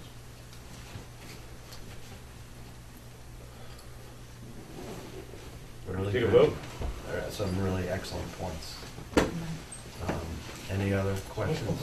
I do have To recommend. Leslie Todd 309 Main. I'm almost wondering, just what Tracy knows, I have no intentions of opening anything on my property, so you don't have to worry about me. But I'm almost wondering if it's a little too narrow, just saying antiques and flea markets. I mean, what about cottage industry, if somebody wanted to open, say, a pottery studio? I mean, that would be acceptable to me. Something small like that. I'm just wondering if it's just a little too narrow? If it's only flea markets and antique? Or is that just something you could go through a process and do an appeal?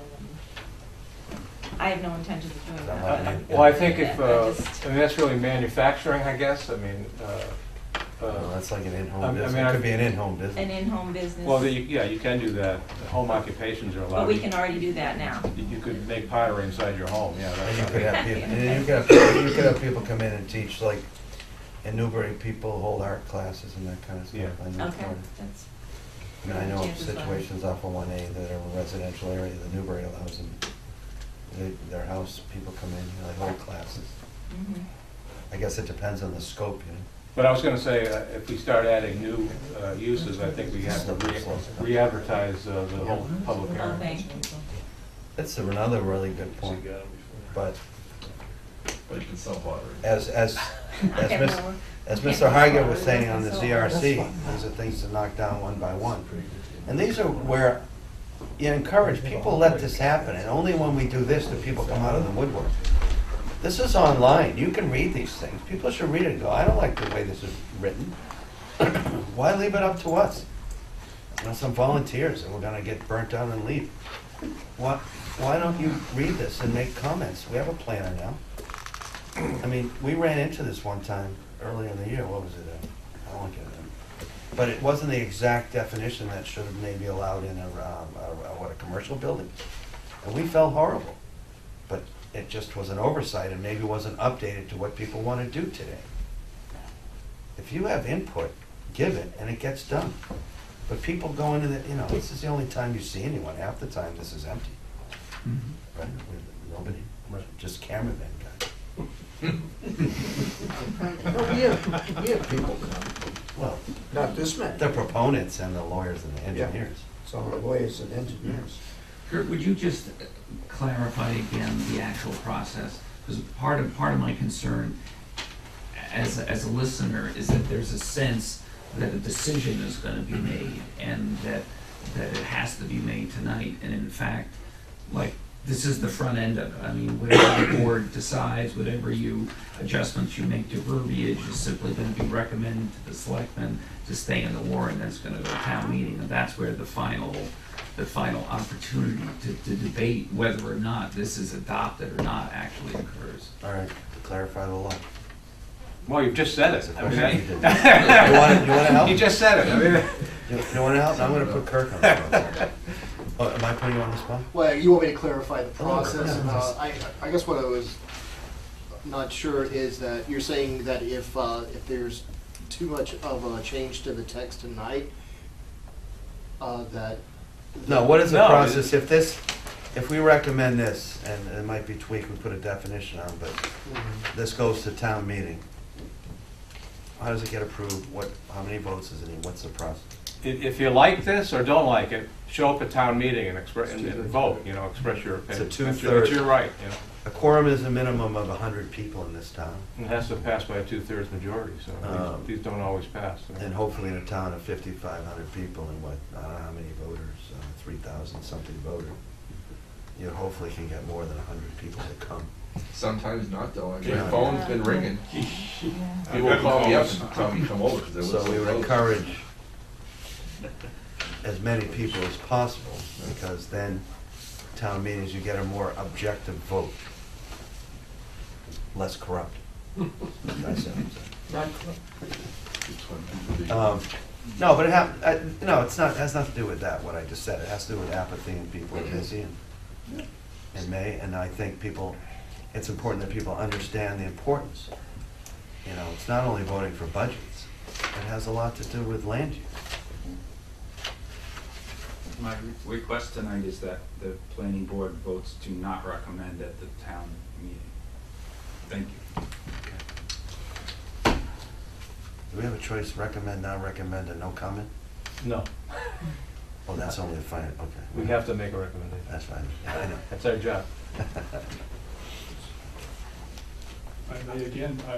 I was very uncomfortable with the original proposal of making it central business. I'm warmer to this overlay district thing. I'd like to see a better definition of what a flea market is, what parameters it's allowed to run.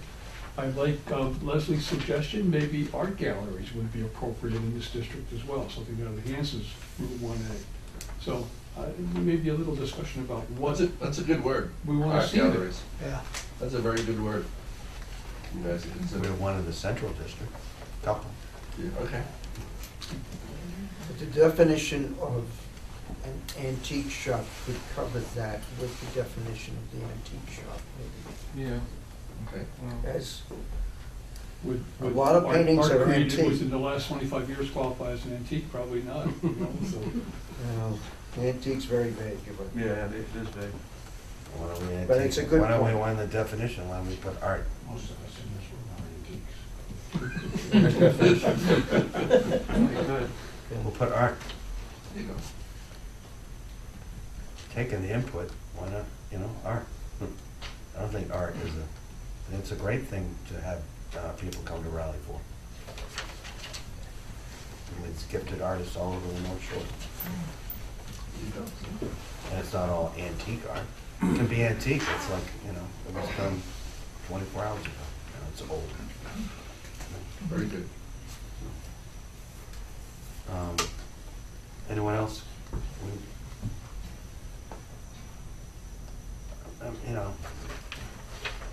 I'm getting a feeling that people are definitely a little, like you're saying, warmer to this than the one we withdrew, or the ZRC recommended to be withdrawn.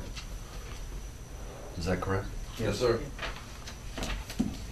I have a question about the process that we're gonna vote in a minute on whether to recommend or not recommend. Do we need to come up with a definition before we make a recommendation? It would seem, Well, yeah, I was wondering that myself. I mean, I think we have some issues to discuss about the actual wording of the article. I don't know, but I think we can vote now. we don't need to do that then. And work out those drafting issues after we vote, just so people don't feel they have to sit here and listen to this boring discussion. if they But want. if you want to stay, you're welcome to do it. So I guess I would suggest that we do that. Right. Do you have a definition? I make a motion that we approve the proposed zoning overlay district for flea market antique stores. So we recommend it for Recommended, for town meeting. yes. I second that motion.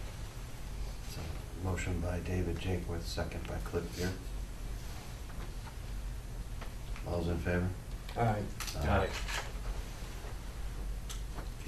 Keep going on this. Yeah. Well, by voting for the overlay district, where does that mean? It stays residential? No, it just sends it, when that doesn't vote, it doesn't get it passed, it goes to town meeting. So it's- with our recommendation from the It planning goes to board. town meeting, okay, all All right. it means, our recommendation, if Say people look yes. at the warrant article and Aye. they see planning board recommends, they don't like the planning board, they will know it. All right. I mean, typically, I think people understand in the public hearing process that it has been vetted and listened to, and discussed with other town boards to a certain extent.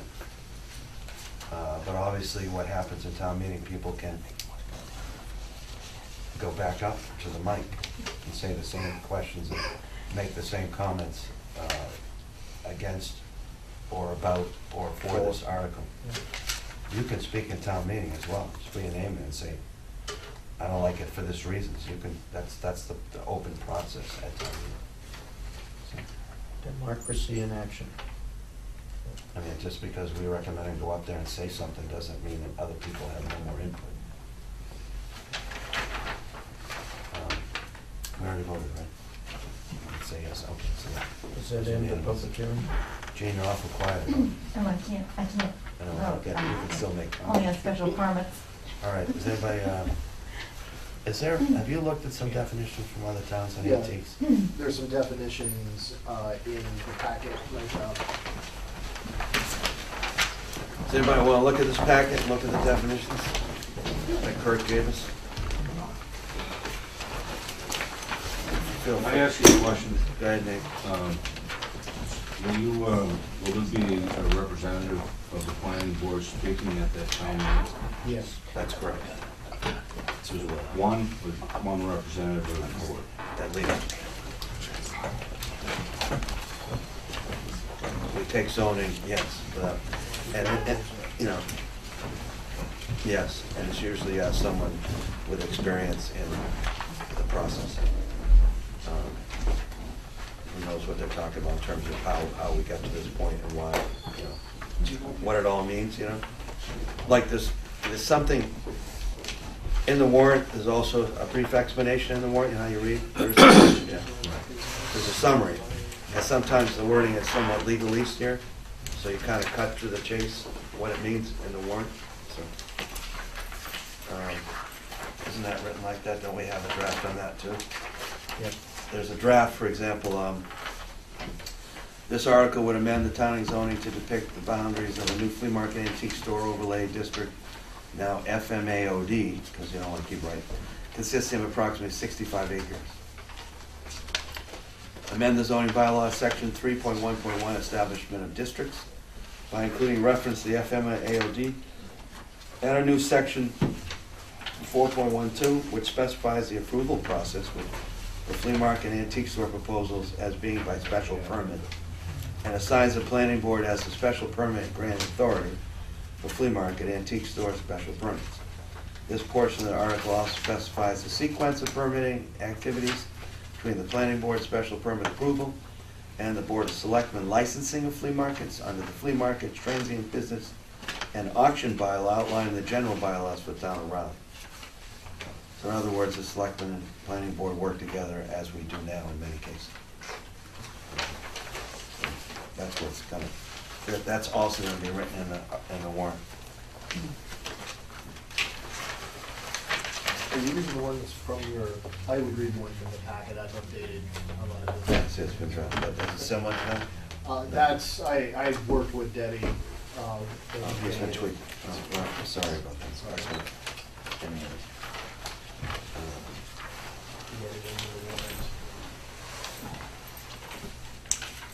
And these are drafts, so,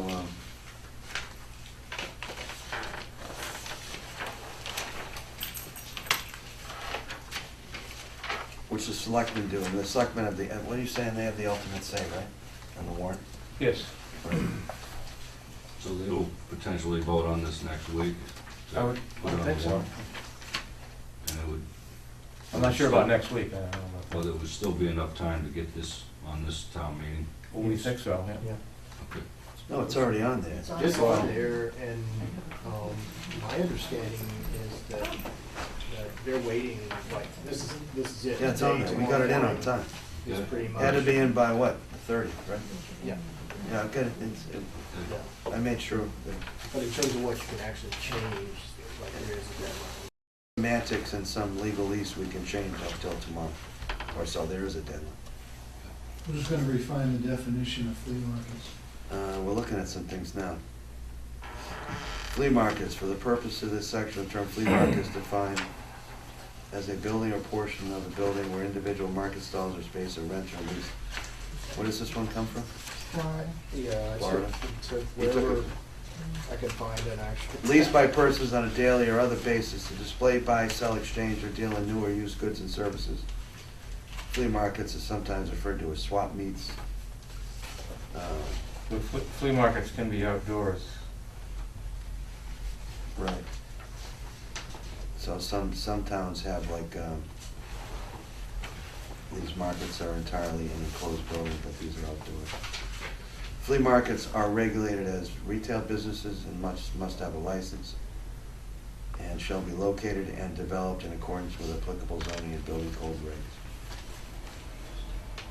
Another one here means the offering for sale of merchandise or goods to the general public on a temporary basis by two or more vendors, at least one of whom is not the owner of the property on which the offering is made.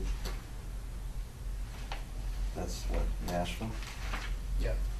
Excluded from the definition of flea market are establishments conducting business during all regular hours during the year that meet the general definition of retail. I think more of a line with what's occurring right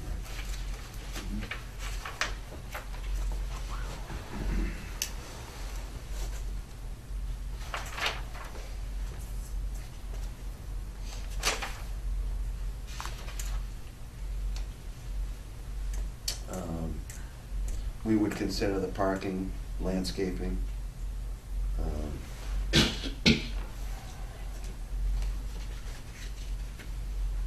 litter. I mean, we'd definitely take into account if that gets out of control. And there's the other thing, if you have a district where there are people working together and come together, they should also police themselves, you know, I don't think it's in their best interest to irritate all the people who they're imposing their weekends, you know, affecting their weekends.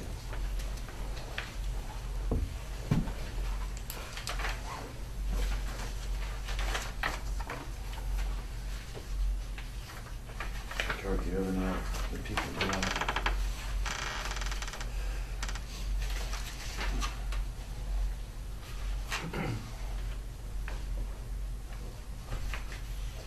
The other ones there too. Are you looking at it?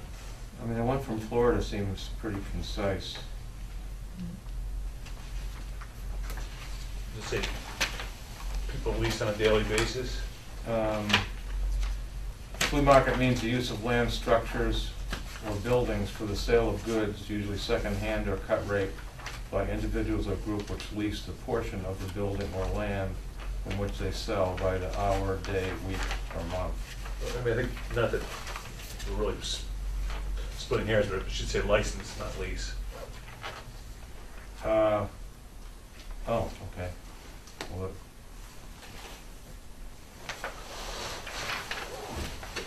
it means the use of land. This says means the use of land, is it? But the people who do it on a daily basis, Oh, who lease, and I'm saying they should license, you don't lease for a day, you get a license, like a hotel's a license, not a lease. right, okay.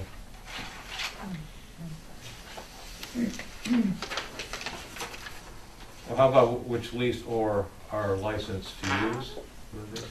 Or could it be? And I guess I'm more, there's I'm worried about the semantics there. They're not licensed vendors necessarily, but they are licensed in the sense that, like I said, a hotel is a license to use Right. the property, which can be revoked, so is a seat in a ballpark. Yeah. It's not a lease for that, to sit in Right. that seat. And they're not leasing the land, if they, Okay, so by individuals or groups who are licensed to use, I mean, how would you phrase it? that's a good point. I think you can just swap out license for lease. And- Is Well, the individuals have licenses to use. I mean, they're not doing the licensing, so Right. you gotta put it, They're rented. is that what? Authorized? or, yeah, I mean, how about Authorized to authorized, use? by license or Well, otherwise. but lease and license both imply they're paying a fee for the right to be there. Oh, okay. where authorized means they're there by permission, Oh, okay. not at the, not at the, you know, not simply at the discretion of the owner. Is that how the current flea market actually works, Wow. leasing versus licensing? I mean, which is it? You know, You got two. One's a junk license, and the other one is a permit to run the show. Actually, Mr. Todd, the distinction I'm trying to draw here is the people that come to you every weekend to set up a stall, you don't give them a lease to set up that stall, you give them a license to set up that stall. No, the only thing they have to do is provide their name, address, sales tax number. Okay. Pay a fee. And, you know, and I think, I don't mean to, you know, get into a. How about license or otherwise authorized or something like that? Yeah, I mean, I think that's, lease would just imply that they have, you know, a permanent interest in that land that extends beyond Right, that. a written contract. Yeah, Well, the town asked for those two things. right. But that's where the word license is, has more than one definition. That's what I was gonna say, Yeah. you're implying the broader definition of license. Right. Yeah, Doesn't the town already have a definition on this, seeing as though he has a license? Well, but again, I'm not talking about the license to operate the flea market, I'm talking about the right for the individual to be there selling their goods, which Mr. Todd grants them. He doesn't grant them a lease to set up Something in the morning. a 10 by 10 stall, he gives them, and you know what, you know, Well, I don't know. when you go to Fenway Park, you don't get a lease to sit in that seat. If you look at the back of the ticket, it says it's a license. And if you start throwing beer cans on the stadium, they can revoke your license. Right. But if you had a lease, they'd have to evict you. Right.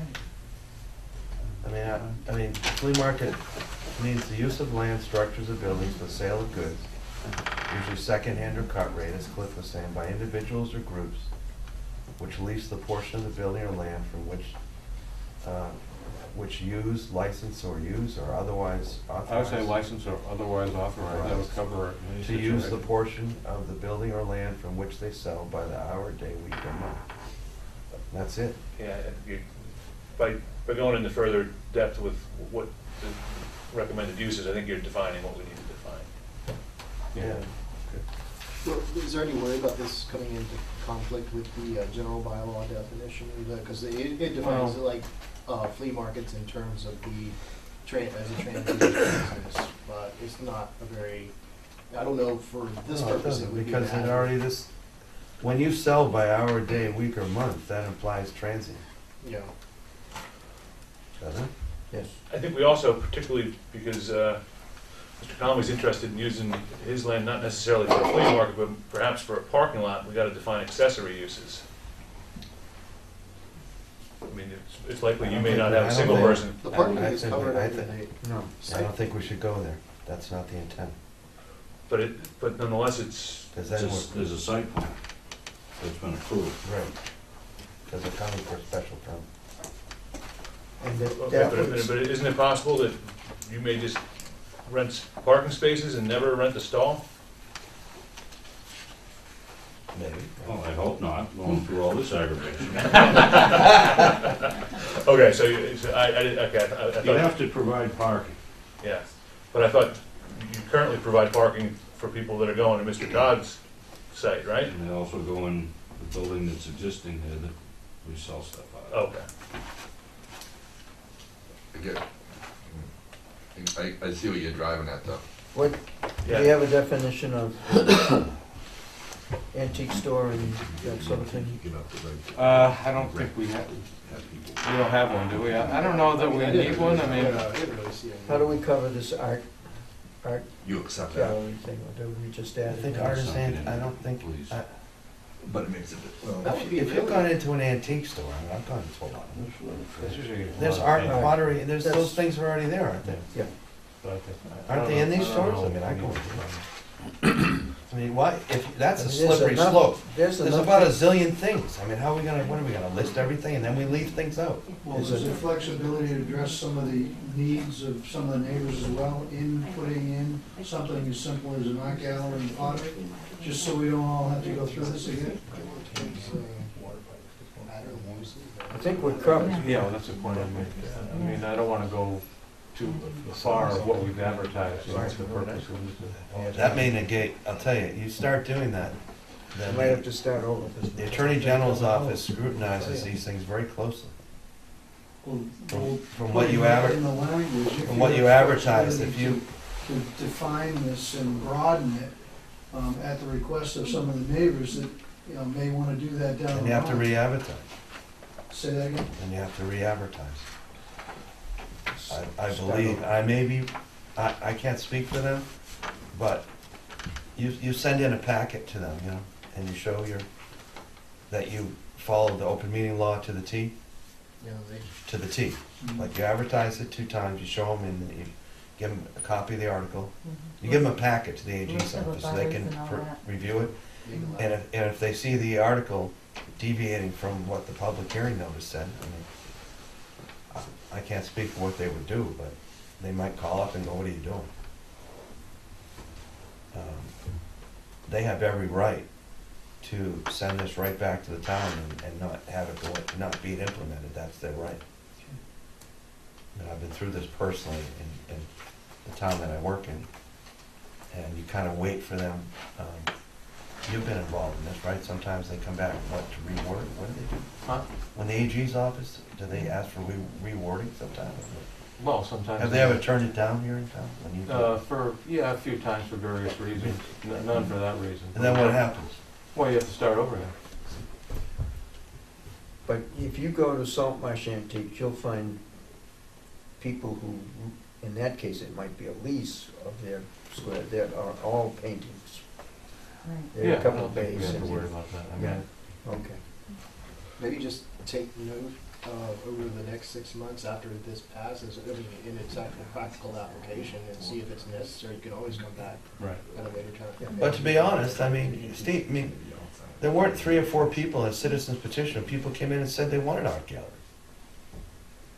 Did they? Well, I'm just trying to, Well, I know, but they didn't come, they didn't institute this process. To be honest, Nate did. well, I think it's only That's it. fair to address some of their needs as well if they're Well- being sucked into this area.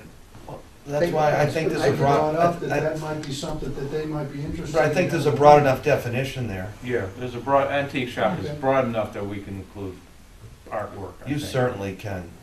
Well, in a flea market, wouldn't you, if you were setting up your table and you were selling your artwork, Yeah, you know? yeah. Because sure. sometimes, or you have a lot of pictures that you want to sell, sometimes people buy them for the frames, you know? I mean, but you could sell your things. Sure. Or sometimes, you know, if you collect little glass bottles or whatever, or you have different kinds of dishes or like, Or pottery. yeah, Chinese pottery or whatever, so that would be, I mean, I think it would be hard to say that you didn't fall under, you know, some definition in this regard, you know, antiques or, I mean, I see what you're saying. I mean, we have a vision of an art gallery and someone actually either produces or has friends or aggregate art, like in downtown, but I don't think that was the intent here, to open up a retail and commercial district. I mean, if you have a typical art gallery, you don't necessarily want that in the outskirts of town. You don't get the traffic. You talk about a business where a labor of love, you know? Do you really want to throw your art gallery in? I mean, you kind of want to be near other things, don't you? Where there's foot traffic. Yeah. In Ipswich, there are a lot of good artists in Ipswich, but they display their art downtown, you know? It was just meant as an example. No, it's Like, interesting. I just wondered. No, if it's it was making too me think. narrow. It's making me think. I'm trying to think of all these beautiful art galleries in these towns, you know, in these towns. yeah. So could we set up a shop for antique cars? Good. That's okay. You know, You have this to pull may the not be engines the out. time to go into it. It's- That's Too really, late. no, But then you don't Yes. want 1,000 antique cars Yes, for, but if- for, you know. you know, do you want to leave those outside? If you had a permanent structure, then you would have to, it would be sized, it would have to be a special permit for the permanent structure. So you think it's a better idea to leave it broad? Yeah. It's a slippery slope, man. I think we be back to the drawing board if we tried to broaden the definition. We started listing and changing things from, I mean, that's why I encourage, I mean, we're trying to just follow, we have to follow, they do scrutinize these things carefully, I do know that. Going back to the definition of flea market, looking at, the town has a general bylaw on flea markets, and they define it as a temporary or transient business. That's part of the definition. So I'm wondering if it would make sense to just include that phrase in our definition, Yes, just to just- make it consistent. Just to incorporate. Should we even refer back to the bylaw? Even though that doesn't say much, to be honest, does it? Well, the AG might have a problem with that, because you're citing a non-zoning provision to say what the zoning provision means, and so that might get us into hot water. Yeah, we need to incorporate what we already have, even though it's kind of vague, isn't it? So, But we have more defining lines too. so flea market means the use of land, structures, or building for the sale of goods, usually secondhand or cut rate, on a temporary or transient basis by individuals or groups licensed or otherwise authorized to use the portion of the building or land from which they sell. And they could come back to us and say, okay, change it. And they'll still approve it, you know, just change that because it's not consistent with the do that before change the wording. We're not. I'm not saying, they're really getting picky and doing their job correctly if they do it. Well, okay, Okay, we'll do that. moving Yep. along. Yeah. That's, Yeah, I have a concern about the way it's presented in our packet, and Kirk, I'd like you to address this. It seems like you've broken down this article Yeah, into this is, 3 separate articles? yeah, we would have to, this is to put it into the warrant, so that would be, broken into a set of, like, an article that you have to vote at each step, so there would be, Why are we doing that? because that's what when I was working with Debbie, she suggested that was the way that they do. No, it's not the way we do it. I mean, we've One thing. many times had articles which contain, a whole laundry list of issues. So I'm Yeah. surprised that you would say that. Well, And this is, you don't want to have 3 separate votes on the same bylaw, because if... that conflates and confuses them. Well, and then what if you lose one of those Yeah, well, votes? that's why You got half of an article. The order that it was set up, I guess, was to actually vote on the actual addition of the section making, that actually defines the district. And then Well, I put know, on the map. but I'm saying that's neither necessary nor desirable, because Yeah. you want to have one vote Yeah, on the whole proposal, all of its parts, yeah, because you want the whole thing either to pass or to fail. You don't want to, yeah. win, pass 2 parts of it or 1 part of it and lose on the others. Plus, it just takes so much more time at town meeting. I mean, I think we need to go back to Debbie about that. Okay, I mean, I don't know in terms of time-wise, I mean. that's- Well, and it just should not go forward like this, in my opinion. Just change it the way it was and submit it. Yeah. You get, Okay. This is our bylaw, this is the way we're submitting it. Okay. So, did you prefer the way that it was set up initially? the what? The draft you sent to me? Yeah, the draft, was that, because I kind of based that on, like, what we had done last year. Right. And I I had, also wanted to, I had some comment about, I think some changes should be, it should be 1 article. At least, unless Debbie has unless the selectmen insist otherwise, but they've never done yeah, this sort of thing in the past. I don't know why they would do it this time, yeah. and it doesn't make sense. It doesn't make sense to me, it makes it confusing. Yeah, the 1, 2, and 3, then subsections after that on 3. That gets confusing. But in the draft that you sent me, I made some very technical editorial type changes. Everybody But have most their- importantly, I changed the, nobody has this, I did this today, as a matter of fact. This is in addition to the. We should start out saying to see if the town will vote to change the zoning map, et cetera, et cetera, et cetera. Okay. And then the second paragraph is, and to further see if the town will vote to change the bylaw by doing the following. And then you have your paragraphs 1, 2, 3, 4, you know, by, in other words, you know, so by changing the part about the zoning districts in town, number 1, 2, by adding the following new section 4.2, number 2. Yeah. Oh, and you need to be also by adding the following new definitions to the definition section. Yeah, that's what I wanted So- where you want So the first part is we're changing the map, and it's all one article. Yeah. We're changing the map. Second part is, and we're further proposing that we change the bylaw by 1, 2, 3. Okay. You know, the definitions, 1, 2, the section which talks about the various zoning districts in town, and 3, the actual new section, 412. Yeah. So that should be all one thing. Okay. Right. So I think we probably need to just maybe we'll do a conference call to Debbie tomorrow. Okay. And just I mean, it won't be any problem as we can settle on how to present it, and I can just make the revisions pretty quickly. It all says exactly the same thing, it's just clarity. Yeah, it's just how you want to present it. I Yeah, don't mind either, as long as we can come to a, I mean, I just. Oh, yeah, no, I mean. I don't want to worry about, like, I know that there's a deadline for tomorrow in getting this on. Well, I can come over and sit in on the conference call if you want. Yeah, I actually, I'll be from home. Oh, you're doing it from home. But, okay, you know, we talk. Correct. You're gonna have to do it in the morning though and send it electronically. Yeah, well, I was gonna have to do it in the I was morning gonna anyway. mention, Or- Debbie needed- I'll be available tomorrow morning, Okay. but I want to know what's going in the warrant. You know. Oh, yeah, Gotcha. yeah, I would, What you did was just reorder, I mean, you just Yeah. clarified this. Yeah, it's not, It's not much different than this in terms of just the semantics and just adding the definitions in, right.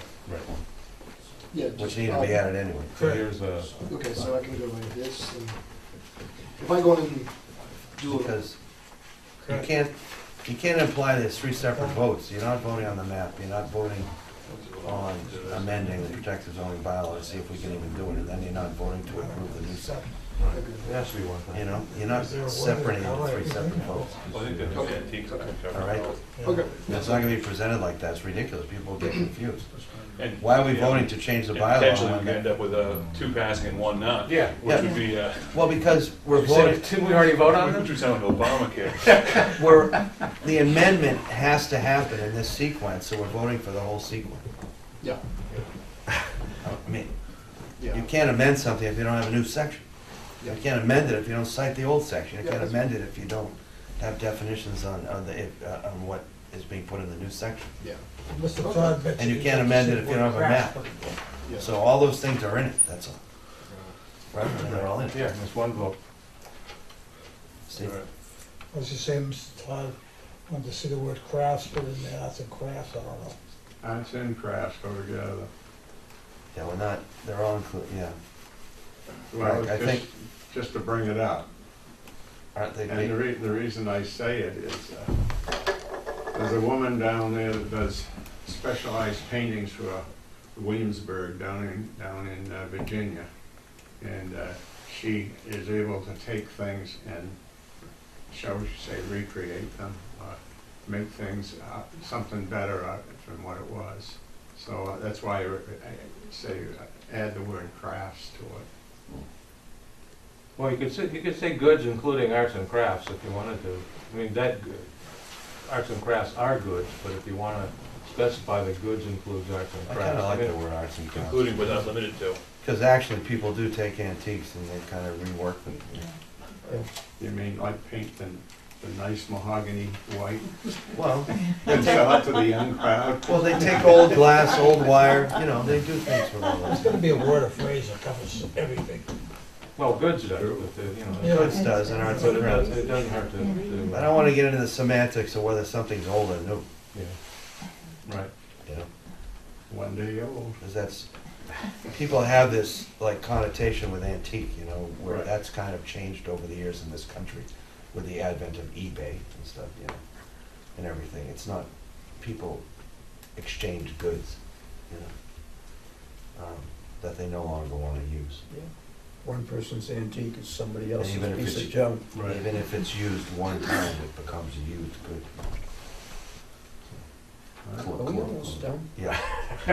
We have that, you're working together, you need to do minutes unless we're gonna defer those again. To the 22nd.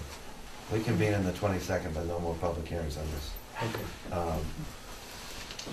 Anyone else before we?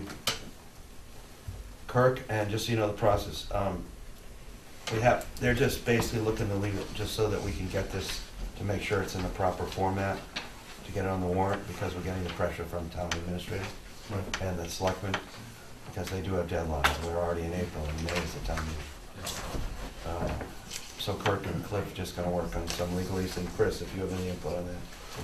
I mean, And I will be also on the phone, so just to. my day's a mess tomorrow, so. Yeah, so, but they can do that together, we just can't do it as a group, because it's a public hearing, they can do it singly, we can't have a quorum on the phone or something. But it'll all be in the warrant that gets published and sent out to every resident, and that's what we're gonna be voting on. It's really, we're not changing this, we're just adding definitions and just making sure it makes sense when people read it. It'll all be consistent with what we've talked Yeah, about that's tonight. all, yeah. All right, thank you so much for coming out. Thank you. Thanks. Take care. Wouldn't take long. Need signatures on it? Let's do that. Okay, because you might do it again. Nothing. Yeah, so I'll be home tomorrow, so I really want to see what's going on. Well, the only reason, I mean, it was when because I presented it as Yeah. to Debbie, and then she said that it needed to be this way. Okay, before we get into I that, didn't. excuse me, I want a motion to close the meeting. I make a motion, we adjourn the meeting. Second. Those in favor? Aye. All right. Thank you so much. All right, that's it.